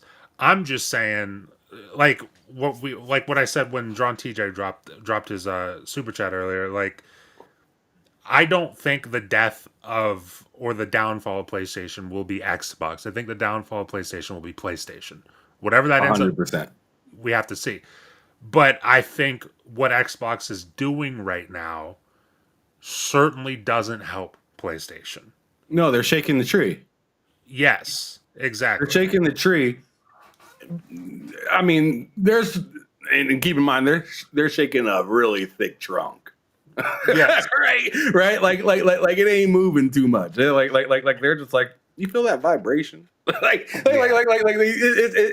a vibration. They ain't holding on for dear life or anything like that, right? It's just like somebody's on this tree other than me, and I don't like it. Yeah. I think as long as PlayStation figures out their strategy with their games, they'll be fine for now. But long term, PlayStation needs to strictly find what they want to be their access point moving forward, because Xbox is moving all over the place. And it may be fine right now. It may be fine for the next 5-10 years, but that is a time move that Xbox is making. They're not making a move in hopes that everybody signs up for Game Pass and throws away their PS5s tomorrow. They are not doing that. They already said, hey, they already pretty much chummied up and said, we're kind of partners. And PlayStation's like, we're fucking not partners. Get the fuck out of here. Yeah. But Xbox is pretending that they're partners. And when you have a crazy girlfriend or a crazy stalker bitch that's laying out all these weird fucking traps, they're expecting you to fall in one where they can take advantage. And to me, it's as simple as that. This is a business. This isn't Xbox is coming up and then just falling on the floor, curling into a ball and getting kicked. They're not doing that. They're a massive company. They are not doing that. They are taking that awkward, friendly approach that they've kind of been doing this whole generation, pretending that they're good and happy and, willing to help everybody. But then we see but then we see how much money and stuff that they're making, and how they're spread out over places and stuff like that, getting money in ways that they haven't done before. I'm not saying that the route that they're doing means that they're gonna beat PlayStation or Nintendo or anything like that. But what I'm saying is it's a little, they're trying to make it harder for the other platforms to breathe. Yeah. When you're everywhere at once, you can't get away from it. Now they just have to figure out some way to pull people in, and right now they did the opposite of that. They went the opposite route. So I'm really I'm confused what Xbox's plans are going to be and how they expect to get people over when they're essentially telling people to walk anywhere they want. But it just kind of is what it is. Their strategy has always been weird. If you followed Microsoft, they've always done things that kind of are head scratching, and but always ends up making them a crazy amount of money, and that's why they're one of the richest companies. It's because they do shit like this, and it doesn't make sense to us, but it makes sense to them. Yep. But anyways, Drawn TJ with a second $5 super chat. Appreciate that, Drawn TJ. I'm sorry it took me a little while to get to it, but we were just in conversation. He says Xbox will buy another publisher, especially with them being multi-platform. Matt, do you have any idea, or do you have any hope in a certain publisher that is out there that you'd want them to get, or do you think they should just stop it? here's the thing. I guess once they got Bethesda and ZeniMax, like I was happy. I was happy with that. I was happy with that. Like I was ecstatic. Remember waking up and finding out that they bought ZeniMax. I was like, this is all I need. I'll be happy because it's like that's a decent amount of my favorite developers are Bethesda and ZeniMax. So them getting ABK was like, holy shit. That was kind of unfathomable at the time. I don't know if I have a publisher that I want them to get right now. I've got a studio I'd like them to get, and that's Techland. But it's always That's been not a that. publisher though. Exactly. Like I don't know of a publisher that I'm like they need to go out and get. Maybe at one point I would have said uh Ubisoft, but Ubisoft is, they're having a time the past couple years. So I guess if you did that, the price would probably be pretty reasonable, I would imagine. Uh, but I don't know. Obviously, the only other big one that would appeal to me would be Take Two, which would be a fair bit more expensive than Ubisoft. Yeah, excuse me, I laughed in the middle of that. You're fine. So it's like I don't know. Like, there's not a publisher that I want them to go get right now. I'd honestly, in terms of publishers, I'd much rather them stay pat where they are. But then again, who knows what they're gonna do? We've heard the rumors that they're not done buying, so we'll see. What other publishers are there? Let's Take Two, Ubisoft, EA. Yeah, I'll just go on ahead and throw mine out there. It'd be nuts, and we've talked about this before, and many other shows have talked about this. But if they got Sega, Oh yeah, okay. that would be insane. And I'm not saying like it'd be like something that I'm dying to get. I'm just saying it'd be insane, insanely interesting for Xbox and whatnot. But the reason I even bring them up is because it seems like Sega is very buddy with Xbox.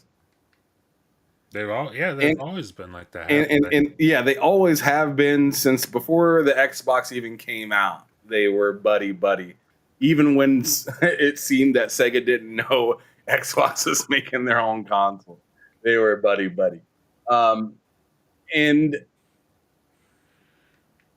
I mean, Metaphor, which we'll get to the game, the new games, or the game coming to Game Pass here soon. But Metaphor was announced to be coming to Game Pass here soon. Was it really? I didn't know that. That's big. That's a big deal. That coming to Game Pass. I'm about to look up what's coming to Game Pass because I did not know that. Hold on a second. Sorry about that. Very fine. I was talking to my daughter. So Sega's been really friendly with putting their games on the Game Pass fairly early. I thought it was kind of interesting that they've already announced Metaphor to be coming to Game Pass. It hasn't even been out for a year yet. I do understand the whole like 3 to 6 month window of like when a game comes out. That's probably the time that's going to sell the most. And I think it's really interesting that Sega's really bought into that ideology of, all right, it's been long enough. Go ahead and throw it on there. It's fine. Yeah. And it seems like they do that with a lot of their games as of recently, right? Like you see all of the Yakuza, or not all of them, but a lot of the Yakuza games on there. The Persona, like the Reload or Persona 3 came out day one when the remake of that game launched. They put a bunch of other Persona games on there, and now they're talking about putting Metaphor onto Game Pass here very soon. And it's just like, wow, man. It's just that it's Like they're more buddy now seemingly than they were prior, and it seemed like they were pretty buddy prior. But a publisher, I think that would shock us, because if you're super buddy with somebody, do you really need to buy them? You know what I mean? Sure, yeah. Because they're already willing to help you out. So maybe I'm thinking what would be shocking is if they got Square. Yeah. I don't think Square is trying to sell because they recently just got a new guy in charge, right? And they said that they're trying to go more of a multi-platform strategy, which is technically what Xbox is doing as well, right? But at the same time, it's just like, why would you do that now if you're going to be getting purchased here soon anyway? So I'm not sure if it makes sense for Square to want to sell themselves to Xbox, but it would just be shocking, because then you would know that there's no Final Fantasy or Dragon Age or anything like that that's going to miss Xbox, which would be nuts due to the recent past, right? I wouldn't really care about it because I'm not really a huge Square Enix fanboy, but I know there's a lot of people that are really tired of Square titles skipping over Xbox. And if they had that purchased, that would definitely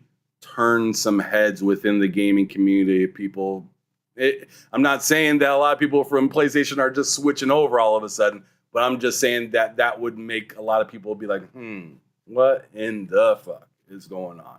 But shout out to JD Gamer. He gave a $20 super chat. Shout out to you, JD. Damn. I appreciate that a lot. Big time. But he says, you don't have to say it. I will. Microsoft isn't done, and what they're doing to PlayStation is what they did to IBM. See, I try to tell you guys, the history of what they're doing is not new. But let me continue with reading what he says. He says, what they're doing to PlayStation is what they did to IBM, for those of you old enough to remember that. And ABK is a start, but not enough to realize their mobile dreams. So yes, to a publisher. And JD brings up a phenomenal point. We're not even talking about mobile publishers. Yeah. Square Enix is kind of a big time mobile publisher with Final Fantasy and shit like that. Yep. Just to kind of throw that out there. But yeah, very good super chat, JD. Interesting. Lots of interesting thoughts right there. John TJ with a $5 super chat says, I think he meant to say with. He says, with them probably buying all of WB and Sega, then put Steam on Xbox and be done.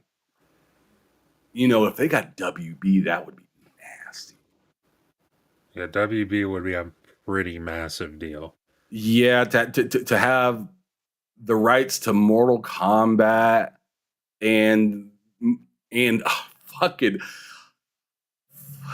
Harry Potter with Hogwarts and shit like that. Yeah.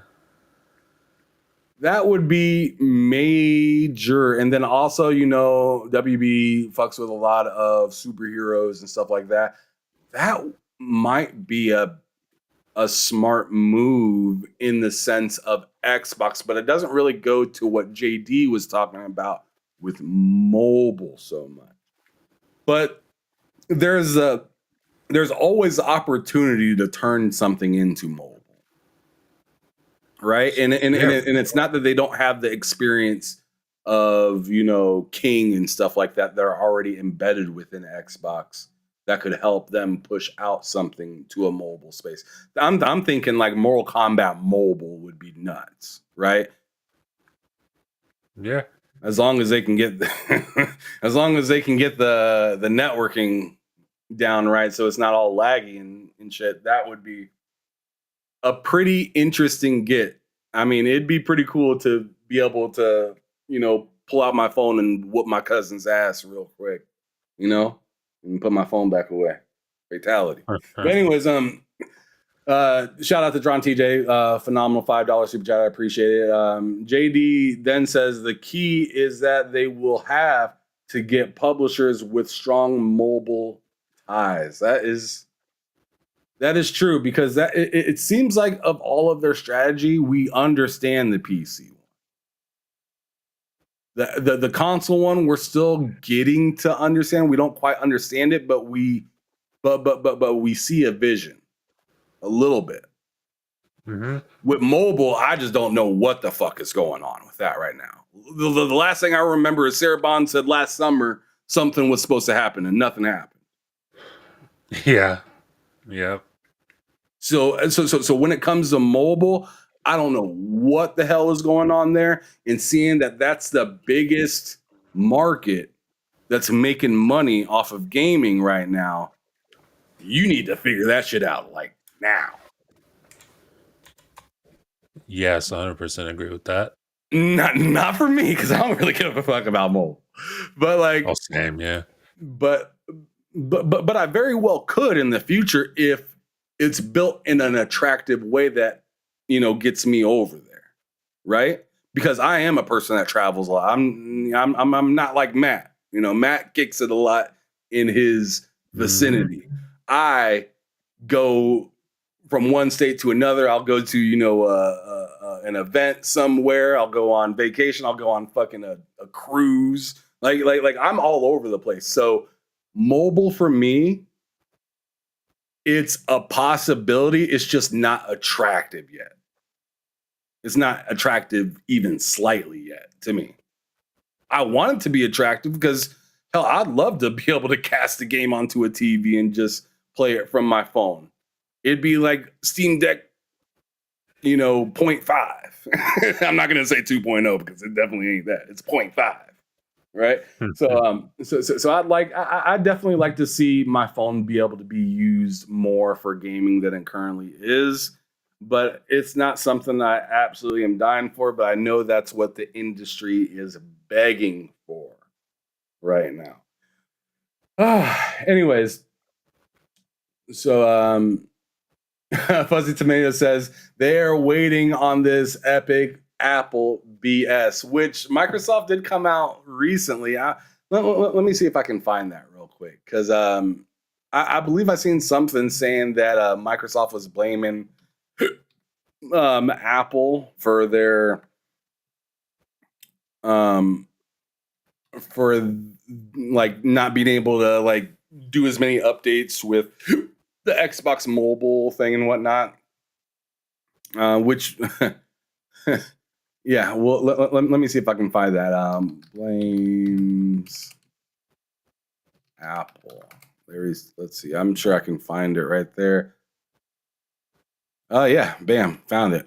Super easy. First thing here, and this was just posted just a couple of minutes ago. It says, and I don't know who this person is, but they do have a source, so I took that. But at Joe Fo Logo 2, interesting name. It says Microsoft is blaming Apple for the delayed launch of its Xbox mobile store. Microsoft has shown support for Epic Games in its battle against Apple as it aims to introduce new improvements to the Xbox mobile experience. And then here is the link to it. I'm going ahead and click on that because it's probably written by Tom Warren. Yep, there it is, Tom Warren. But it says right here, I'll get to that super chat in just one moment, JD. I appreciate that. Tom Warren says, a year ago, Xbox President Sarah Bond revealed that Microsoft was planning to launch a new Xbox mobile store in July 2024. I just fucking said that. Isn't that something?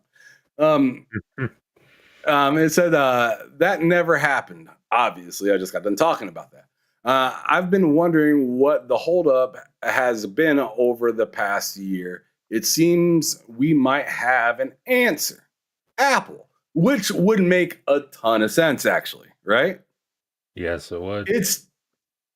And I guess it makes sense why they wouldn't speak on it, right? Because if something's in court, being litigated or whatever, right?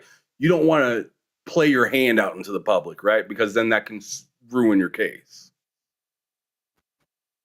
That's a fact. So, I'm sorry, what? I said that's a fact.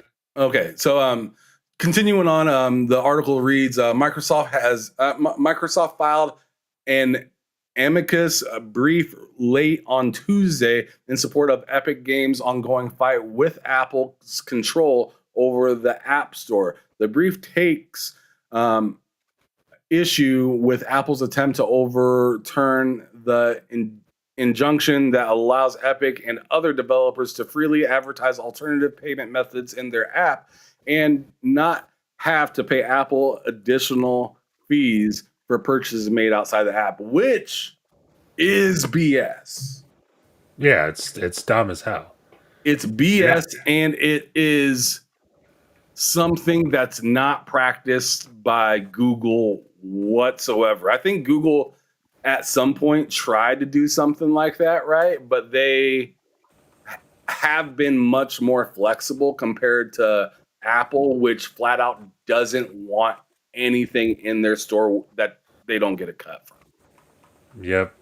Dude, Apple stinks. Yeah, I'm not a fan of Apple. But anyways, it says Epic and other developers. Okay, and I'm sorry. It says attempt to overturn the injunction that allows Epic and other developers to freely advertise alternative payment methods in their apps and not have to pay Apple additional fees for purchases made outside their app. It's key. It's a key ruling that has already allowed Fortnite to return to the App Store in the US, which is insane to me. That game was not allowed on Apple. Yep, they took it down. That's insane that it's been off of the availability of Apple phones for a hot minute. They took that's how desperately Apple needs to be a piece of shit that they see Fortnite and they're like, no, you can't. That's how bad they are. You said desperately need to be a piece of shit. They do. They need it. They got the itch. Oh man, they're jamming people up, man. They're jamming them up. Oh man. Oh man, I'm gonna need a fucking heater. No, I'm just kidding. Anyways, it says, let's see. It's a key ruling that's already allowed Fortnite to return to the App Store in the US, complete with the ability for Epic Games to link out to its own payment system inside the game. Microsoft has wanted to offer a similar experience for its Xbox mobile stores prior to the ruling, but it says its solution has been stymied by Apple. Here's how Microsoft explains it. The district court's injunction allows Apple to maintain its in-app exclusivity, but at least should have enabled Microsoft to offer consumers a workable solution by launching its own online store accessible via link out for in-app items to be purchased off app and use in games or other apps. And that is what Microsoft wants to do. But even this solution has been stymied by Apple. Prior to district court's most recent order, Microsoft had been unable to implement linked out payments or even inform customers that alternative purchase methods exist because of, which is so slimy. That is so slimy. Yep. Oh my goodness. Only Apple. It says, or even inform. It doesn't even allow them to tell them, hey, this is available. They have to secretly just run past it. Yep. That's nuts. It's dumb. It's really dumb, dude. I'm trying to understand. I'm trying to understand. I don't understand it. I can't. I don't understand why something has to be laying in the bushes and nobody can tell them that it's in the bushes. You can't know. You can't know. You gotta find it yourself. Xbox is just laid in the cut. They can't nobody know. Xbox is right there. Like don't tell nobody, but they're right there. That's crazy. That's crazy. But anyways, it says because of Apple's new anti-steering policies that restrict Microsoft communication to users and impose an even higher economic cost to Microsoft than before the injunction, which it sounds like it backfired. Mm-hmm. All right, it says the court ruling makes it possible for Microsoft to now launch its Xbox mobile store, but it's clear that the software giant, who also wants to ensure Apple's appeal against the ruling isn't successful, if Microsoft did launch its Xbox mobile store and then Apple won a temporary stay, it may have to pull that store pending the appeal process. Goodness gracious, Apple. Just like, fuck my customers. Fuck them. Yep. Dude, if you're not being charged by us, then fuck you. Dude, any chance I get to say Apple stinks, I'll take it. Because they stink. And that's why they stink. It's because of stuff like that. Consistently. Just a horrible, horrible, awful company. It continues to say, Microsoft even notes in its filing that Apple makes no argument that technically or policy changes cannot be undone. So it's urging the ruling to be enforced pending Apple's appeal. Microsoft's own experience managing app stores confirms that Apple's policy could be restored if Apple ultimately prevails on appeal. We just have a little bit left. I'm just going to go ahead and knock it out. It says the court's ruling also impacts Microsoft's main Xbox mobile app. Similarly, see, this right here is why we see Xbox saying silly shit like go to the website to play the cloud stuff instead of it just being an application for all devices. Yep. It has 100%. To be segmented, and it has to be segmented in such a way that still all devices can have reach to it. Yep. It's wild. That is wild.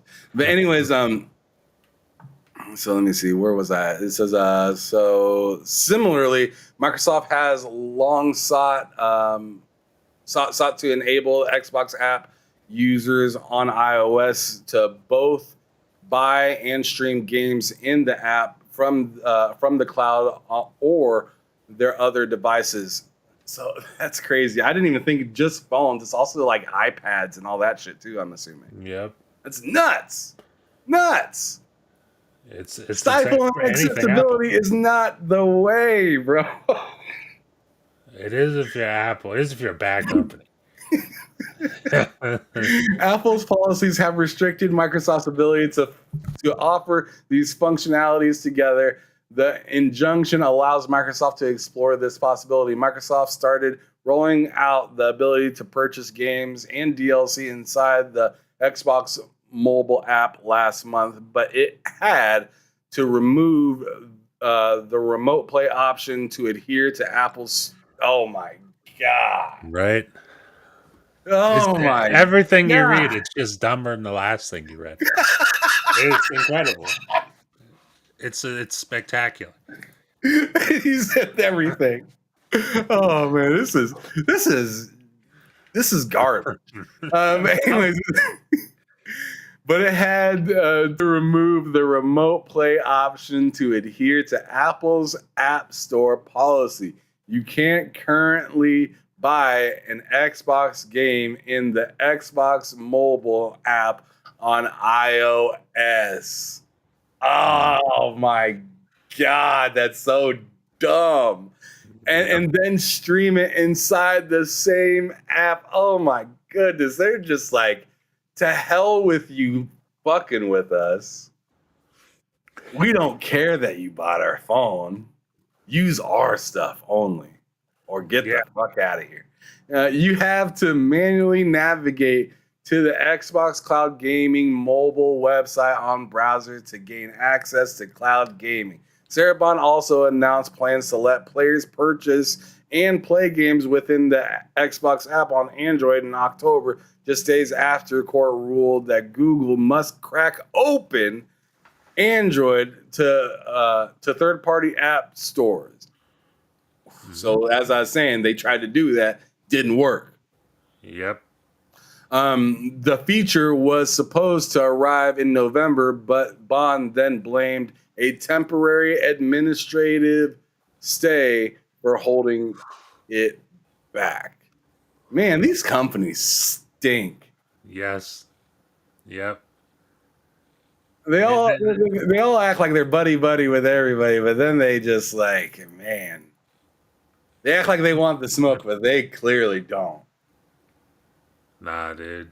They're all like Apple's the most egregious, but dude, it's just you'll find all these companies. Google's not too much better. Apple's just happens to be a really shit one. They're like the Nvidia to AMD, Yes. right? When it comes to being a Yes. piece of shit, Yep. like AMD can totally be a piece of shit. Same with Google. Google can definitely be a piece of shit, right? But for some reason they can never quite reach the shitty level that their counterpart gets to. Like Apple is just so above and beyond being a piece of shit than Google. Like they can't just reach are. the shit peak. Just The shit all peak, man. together as a user, as a person that, you know, I mean, obviously it's the same as a user, but I was going to say as a customer. So as somebody that pays for something, like it's insane how much more, it's literally insane how much more accessible Google Android phones are than an Apple device. It's insane. That's why I'll always say that Android is better than Apple. I don't care how popular Apple is. Until Android locks shit down the way that Apple's locked it down, I will continue to say that Android is the better option. I will continue to say it. Yeah, man. You get in trouble for a lot of. You can get in trouble for opening your device, your Apple device. Yep. Which You is crazy. absolutely can. And in the extra wild thing that Apple does is they'll do like these extra steps within their phone to ensure that that if you try to mess with something, it immediately voids your warranty. Yep. Speaking of tampering with stuff, did you see? Oh, I wonder if I can find it. Oh, But wait, I didn't read that. I thought I saw something about an article about Nintendo saying that if you tamper with, they have something in place that if you tamper with the Switch 2, it'll just break your console, That is nuts. which is crazy. I saw that and I was like, dude, what the fuck? And I thought about like tech YouTubers, because dude, Linus, I think Gamers Nexus, like all those people, they like as soon as new hardware comes out, Xbox, PlayStation, Nintendo, whatever the hell. Yeah, they first thing bust it do is- down. first thing they do is open that shit up. So you're telling me they're gonna open that up and it's like, nope, your console's brick now. It's done. That's crazy. JD Gamer with the $5 super chat again. Appreciate you, brother. Says mobile is why every console warrior has it wrong. Colin and the rest of them, Microsoft wants IP and a store. They will not give up the store ever again. Mm-hmm. I'm sorry. Read that first part of that again. Microsoft, he said. The very beginning says mobile is why every console warrior has it wrong. Colin and the rest of them. Microsoft wants IP and a store. They will not give up the store ever again. Essentially, he's saying back in the day when Microsoft gave up on their store. Oh, on the like on the whole Windows thing. Yes. Yeah, for like Windows Phone and stuff like that. Yeah. Like JD Gamer saying that they'll never give up on trying to build a store again. And they would be smart to do that because they screwed it up with that. They don't want to screw that up. They'd be again. so far right now if they continued with it. Bro, if they had continued, first of all, Windows Phone, that whole era for Microsoft, I really liked it. I didn't have a It was a Windows banger phone. era. I didn't have a Windows Phone per se, but I'll tell you what I did have that was super underrated, doesn't get any love, and people still clown on it to this day. I had a Zune. Zune? The Zune was the shit. It was the shit. It was so much better than iPod. I don't care what anyone says. And like the Windows Phone was essentially that, but like everything. But everything. It was your contacts. It was your apps. It was your music.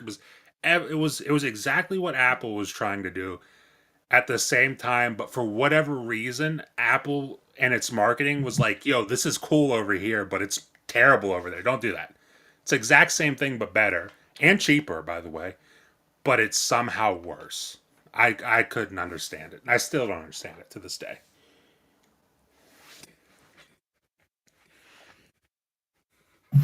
Yeah, I don't know, man. Shout out to John TJ. He dropped another $2 super chat. Appreciate you, brother. Says, I could see Xbox buying all of WB and Epic. Yo, if they bought Epic and owned Unreal Engine, that would be something. That'd be something, but I'd also be a little nervous. Because they ran to them initially for an engine. So now they'd be in charge of the engine? They couldn't even... I can see what you're saying. You know what I mean? Like, they couldn't stay in charge of the engine that they built. Slipspace. I agree with that. So I'd be a little nervous, Xbox being like, okay, well, we now own this engine. I'd want... because, as we know, there's no promise, especially after a company is bought by somebody else, that they're going to retain all the employees. And Microsoft, as of lately, hasn't been retaining shit. Yeah.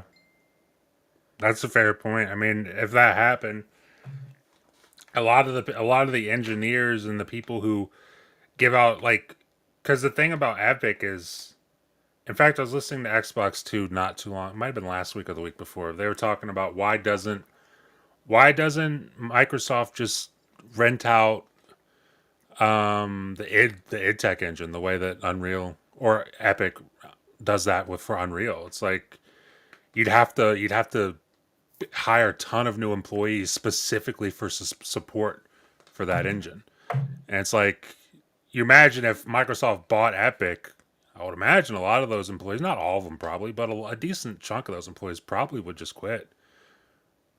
Like, oh, for sure. So, or they'd immediately start looking for employment elsewhere because they're worried about their job being in jeopardy.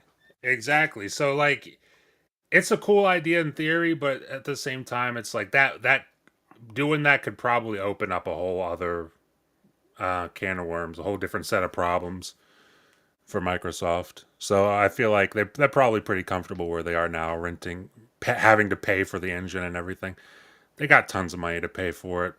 And it seems like they don't have any problem with it because, dude, they're moving as much as they possibly can. They're moving to Unreal. So it's like they don't seem to have a problem with the way things are right now. So seems okay. JD Gamer with a $2 super chat says Xbox is the store. I think he's referring to his last super chat. Yeah. I can see that. Yeah. I mean, I feel like it's going to be really interesting to see what we're talking about, where things are at. I was going to say 5 years, but hell, just 2 years. Give it to like the beginning of next generation. What are we going to be talking about? Where's everything going to be at? I'm be really interested to see that. Whether it's 2-3 years, we don't know. All right. Well, I think I am. All right. So I guess we'll touch on this last little piece right here. I'm gonna put these two bottom ones together. It says targeting 2077 is the last one, but Game Pass new tiers plus pricing restructuring. So Oh, yeah. obviously, what that sounds like is a price increase Yeah. We're going to sometime soon. restructure it to be cheaper. Yeah, right. Yeah, get the fuck out of here. But I'm trying to figure out what restructuring means, and or not price restructuring, but like what new tiers would mean, right?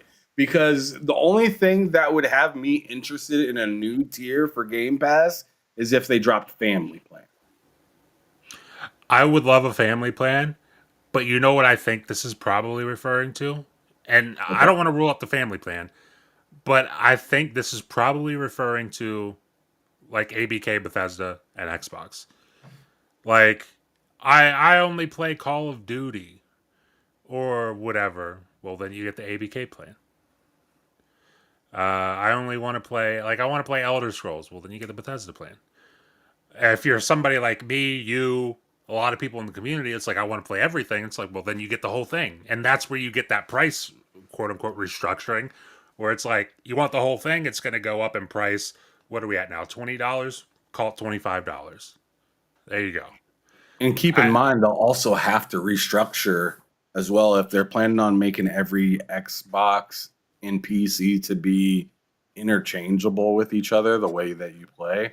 Then they're going to have to restructure it for games like WoW that have a subscription-based system already. Yeah. That, yeah, dude. I kind of didn't even think of that. That's true. Because, WoW Online, I mean, And yeah, JD makes a good point. Mobile games as well. That might have its own tier.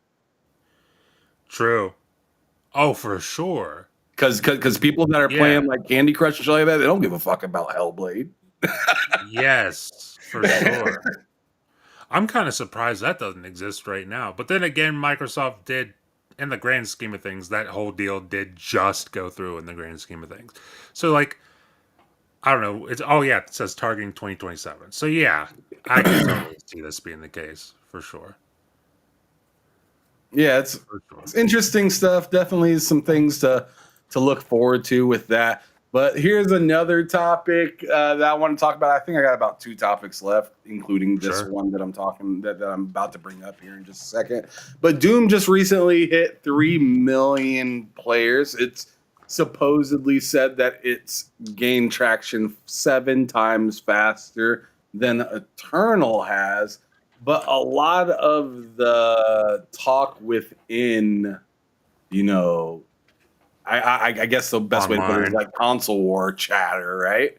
Yeah. Is that nobody gave Square Enix and Final Fantasy 16 that love when they sold, not had players, but sold 300 or 3 million copies in a short amount of time, compared to Doom having 3 million players across multiple devices.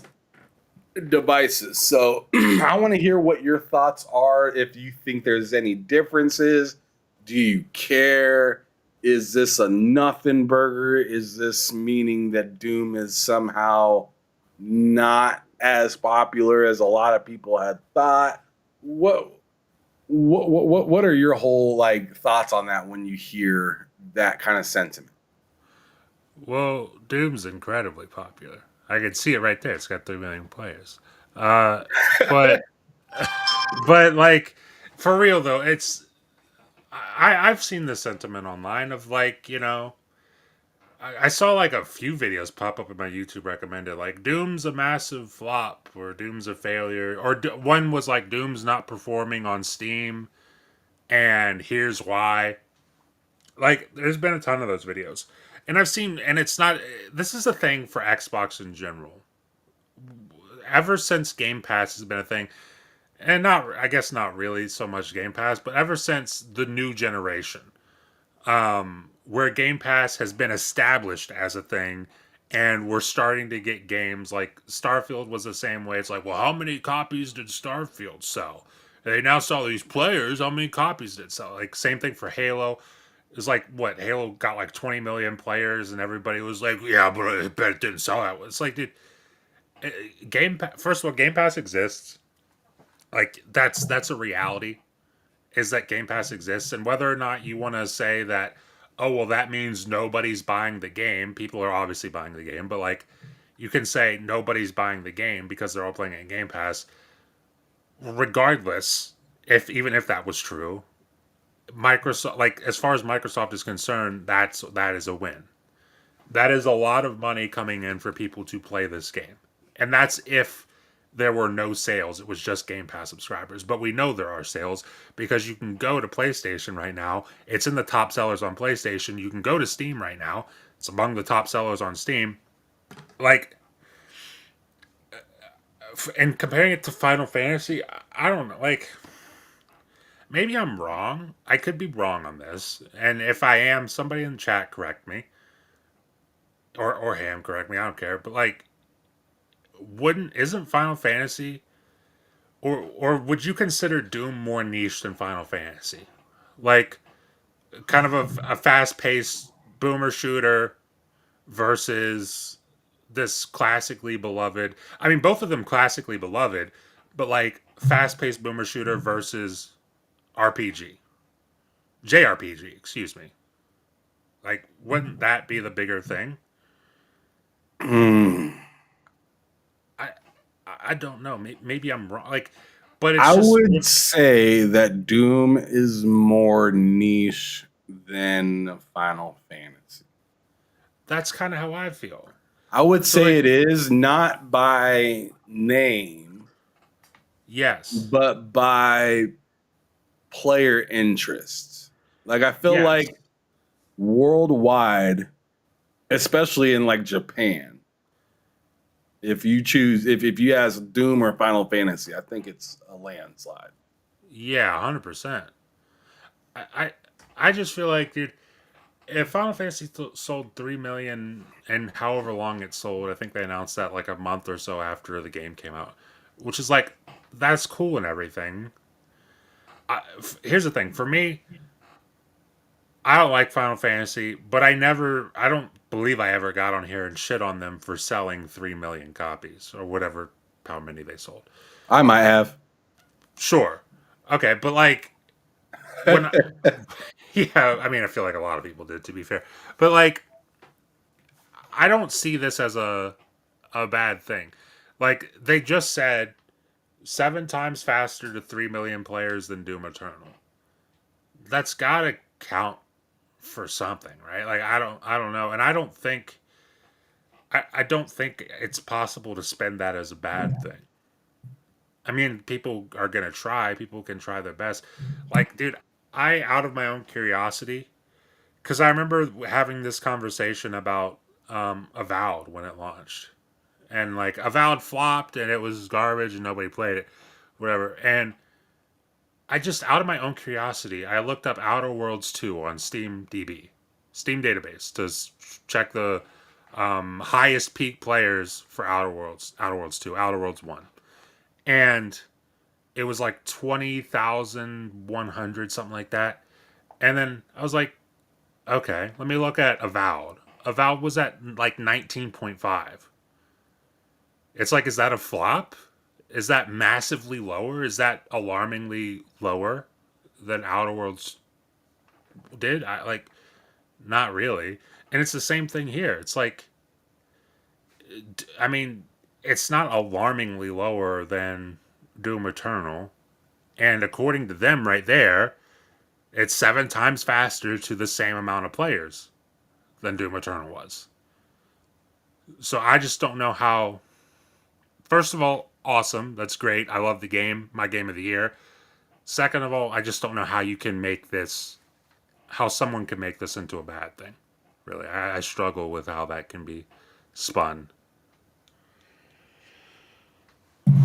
Yeah, I'm a little confused on the information that I'm looking up, because I see this article that says This is the first time Square Enix has shared figures for Final Fantasy 16 since June 2023, when it revealed the game has sold 3 million units globally in its first 6 days.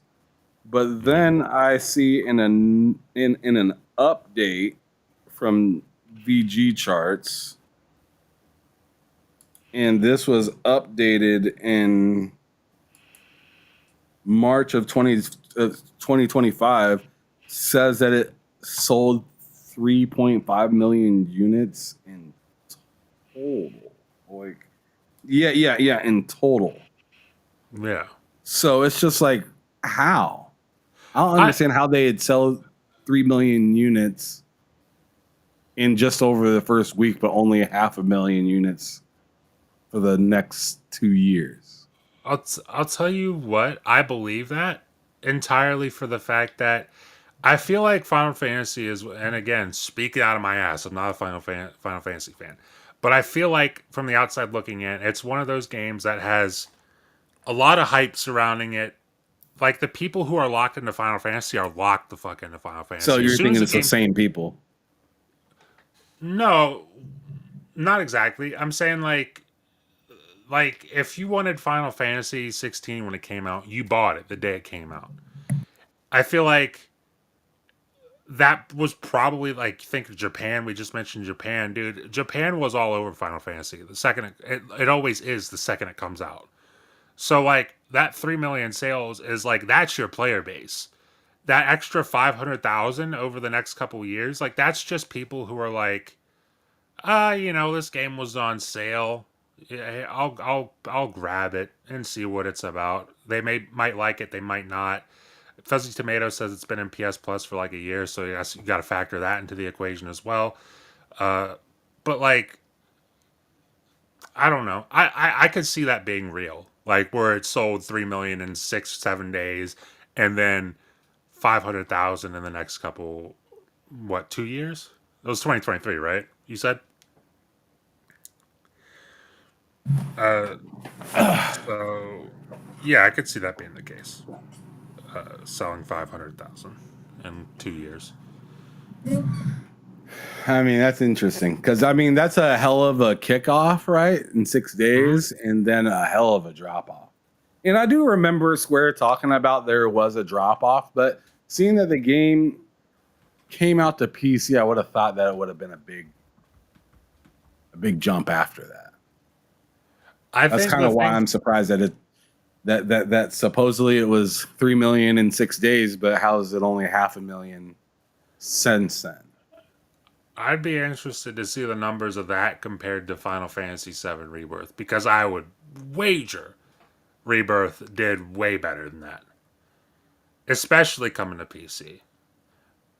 Like, especially because, like, again, outside looking in, wasn't the sentiment around Final Fantasy 16 among fans like it wasn't the best thing?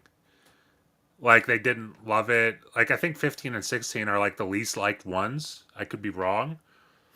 I thought 16 was the best one for me. Well, that's what I'm saying. Like if I had to play a Final Fantasy game, I look at 16, I'm like, that doesn't look half bad.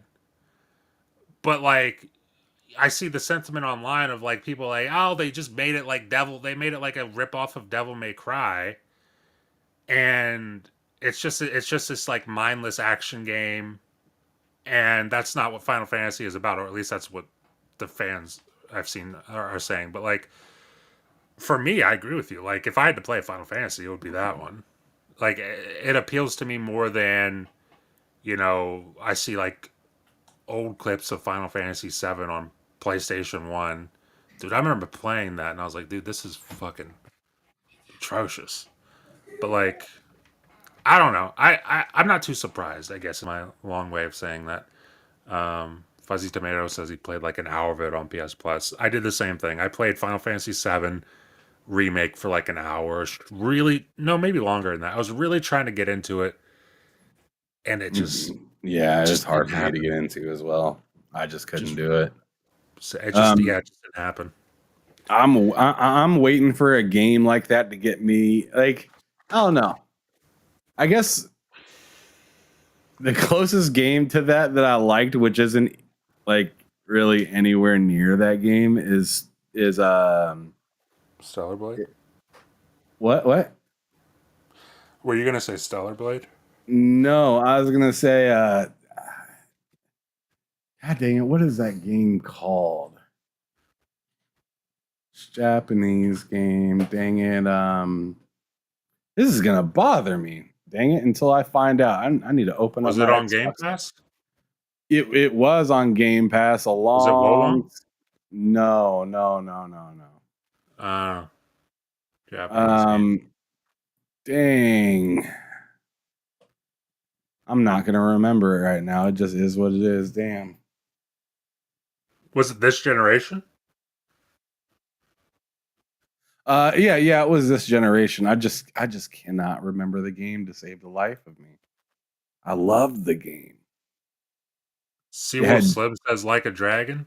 No. Even though Like a Dragon is actually closer to Final Fantasy 7 than the game that I'm thinking of. I'm about to find out what it was called. Because I'm pulling it up right now. Where is it? You're here somewhere, you son of a bee. I'm interested. Oh, why can't I find this? This is gonna. Scarlet Nexus. Thank you. Jeez Louise. Oh, wow. Okay. Scarlet Nexus was the closest game that I had played that reminded me anything of like Final Fantasy VII, and it's only because you're like you use other people's powers within the fight, and there's kind of a long drawn out campaign. Yeah. And there's a lot of buddying up with people and stuff like that. I'm not saying the game is a 1-for-1 anything like 7, but I'm just saying that's the game that it reminded me. And so after I got done playing Scarlet Nexus, I hopped into Final Fantasy VII for the first time, and I hated it. And then I tried again after you had tried playing it for a little bit, and I liked it a little bit, but I just like it never hit me as something I need to be playing. And I know that game is long. Yeah. Bro. So I just gave up and deleted it. The thing I hear about Final Fantasy VII is, and again, I've played maybe altogether 2 hours, so it's not like I gave it this massive, huge shot. But I just hear like, oh, the characters are so great. Dude, I don't like the characters in that. Like, everybody talks about Barrett. Barrett's a fucking amazing. No, he's not. Barrett stinks. And so does Cloud, and so does that girl. And I don't know. I'm not gonna go. Like, I don't want to shit on, because like it sounds like I'm shit. Like, if you like the game, then you like the game. It's just when I played it, I was like, dude, I just don't like any of these characters. I don't like the gameplay. It's not fun. Barrett's the Oscar Robinson of the Final Fantasy universe. It pretty much is. I'm like, dude, this guy stinks. I don't like him. I'm not going to explain that one at all. No. Go ahead and play 2K, everyone. Check out 2K. Check out Oscar Robinson. He looks great. He looks like a real guy. Anyways, so the last thing I was going to talk about is some of the new games that are, or you know, the Game Pass titles that are supposed to be coming out. I'm interested in this.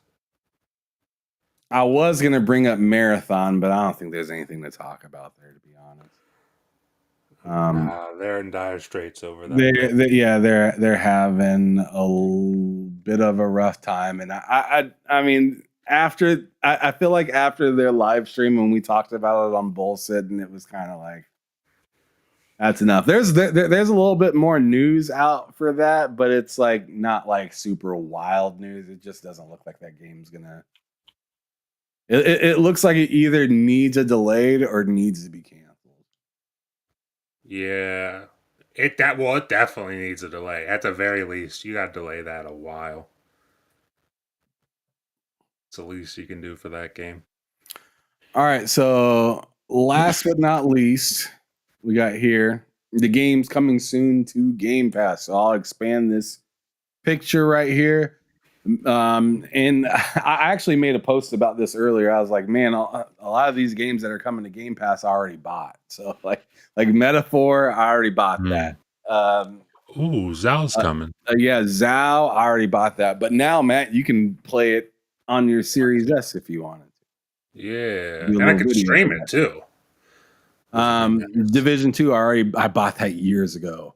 Stalker 2, I already beat the hell out of it. I didn't buy that game, but I did beat the hell out of that. Speaking of Stalker, I've been playing that because the enhanced editions came out, and I'm on Shadow Chernobyl, and I'm gonna do my fucking damnedest to stick to that and play it. But dude, I've been really enjoying Shadow Chernobyl. Okay. Yeah, I like me some Stalker. I'm saving my energy right now for Dune though. Like I seen Stalker and I got kind of interested, and I was just like, I know as soon as I start playing it, I'm just gonna stop. Yeah. But yeah, they got a few other games though on here. Some I haven't heard of before. So like Spray Paint Simulator, I never heard of that. And I already know what you're doing in that game. It kind of says it in the title. Crypt Custodian. I have no idea what that is either. I've heard of Creatures of Ava. That's been on Game Pass Ultimate, but it's coming to standard now. Symphonia. I have no idea what that is, but it probably has something to do with music. And then Tote is coming to Ultimate. Monster Train's also coming to Ultimate alongside with Zao. Division 2. I guess that I've had that game purchased so long that I thought it was on Game Pass already. Yeah, I thought it was there before. I know the first one definitely was. It might have been, but I remember I bought Division 2, I think, for like $3.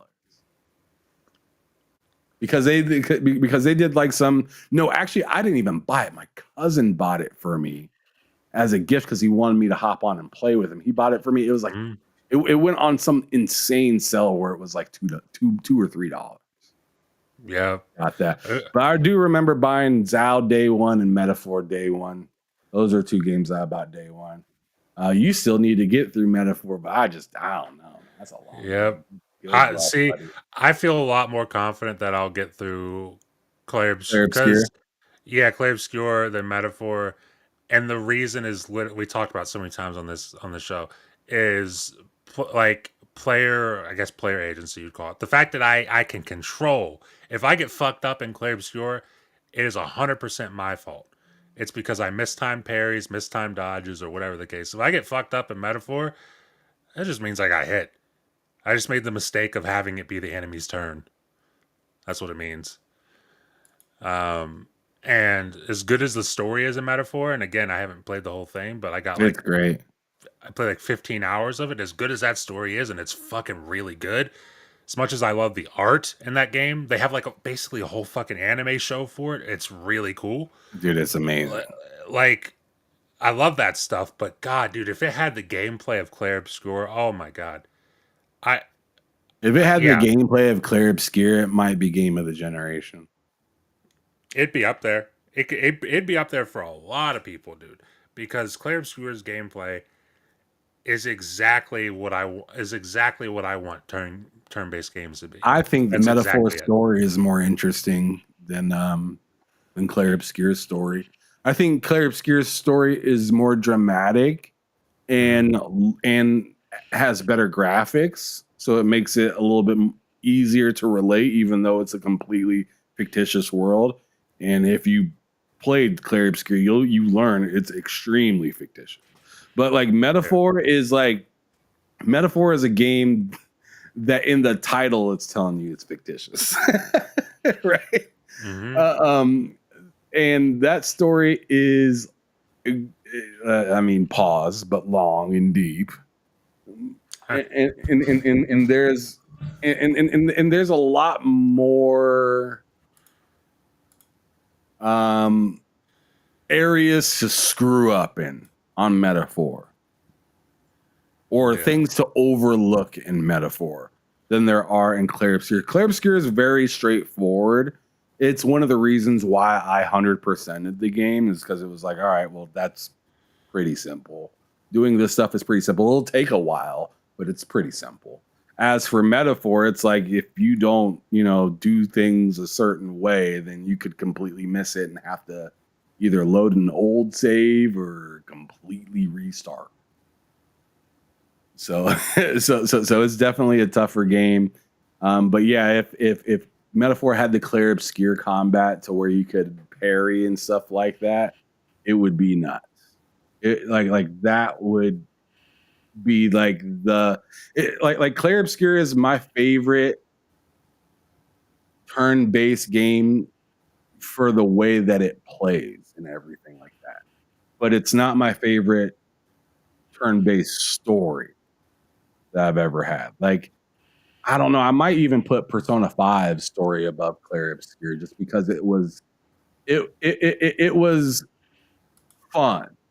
It was heavy, like Claire Obscure could be, but it also had a very light-hearted, fun side to the game where I could not be frustrated or constantly going after this asshole. Like, I'm just kind of kicking it sometimes, and then all of a sudden I am going versus ass. Then I'm kicking in the game. And Metaphor kind of had that balance as well. A little bit less than Persona 5, but or quite a bit less actually than Persona 5, but it was still really good. All in all, great game. And it's coming to Game Pass, which is like I said earlier, I'm surprised less than a year after it launched, it's already there, and that just tells you a lot about the relationship between Atlas, Sega, and Microsoft. Just 100%. It must be really good. But anyways, yeah, that's pretty much it. Like I said, we're going to be talking about Last of Us TV show next week because I fell asleep during the episode this week. Again, not because it was bad, but because I was just up literally all night, and I tried to watch it as I was getting ready for bed, and I failed. I fell asleep. But anyways, fantastic show. We've been here for about 2.5 hours. We've consistently had near 40 people just kind of kicking it with us, talking between Twitter and YouTube. So I appreciate everybody for sliding through. I appreciate all of Seawolf's constant disrespect. I appreciate, Ray Cheese showing up here. JD Gamer, I appreciate you sliding through, spitting your game, talking your shit, bringing up a really good point about mobile games and whatnot. And I also, of course, appreciate the super chats. Same with Drawn TJ. Appreciate those super chats. Day Reezy as well. I seen that super chat earlier. Read it off. Appreciate that a bunch. You guys all have interesting information, interesting takes. Not everybody's the same, and that's why I appreciate having you guys all here. But anyways, we're going to go on ahead and get out of here. Matt, if you could, just go on ahead and let everybody know where they can find you. Let them know about any shows that are upcoming or not. So go ahead and do that, brother. Yeah. So you can find me on YouTube, Matt Likes Games. We'll be doing a show tonight, 8 p.m. Eastern, the 2-player podcast with myself and Ham Solo. So basically this show, I might throw in some different topics, but this show, but reversed. So imagine that, 8 p.m. Eastern tonight. Check that out. And then Sundays at 8 p.m. Eastern is the L3R3 podcast with myself, Hard Days Mike, and it's me, Tuan. So look forward to that. Videos every week. Try to have anything that you're working on right now? Yes. I want to do a review for Doom, and I can't really record right now because something happened. I'll tell you about that off air. Okay. But yeah, look forward to that. I'll have it out this weekend. I'll have something out this weekend for that. I also want to do a couple of videos for the Series S. We'll see. But yeah, look forward to that. That's where you can find me. And then Fridays, obviously, here on this channel for Bullshit and 4 p.m. Eastern. No doubt. That's Matt. That's where you can find them. And as you guys know, you can find me here during certain days of the week, especially on Wednesdays and Fridays. Sometimes I kick it with Loke on Mondays for his show, Everything Plus Gaming. But yeah, I'm still in the process of getting stuff ready to move and whatnot. I only got about 2 weeks left in this current place that I'm in. So just getting a bunch of cleaning done, packing done, and whatnot, getting ready to load up the truck and head on down to the colorful state of Colorado. It's going to be fantastic. I'm very excited to get the hell out of Iowa because this place is just not for me. I've lived in like 3 different states in the past like 4 years, and Iowa is the most boring one that I've lived in. Just meeting people, finding things to do. It just stinks. I don't like it. Yeah. But it's safe. So there's that. It's safe because don't nobody want to be here.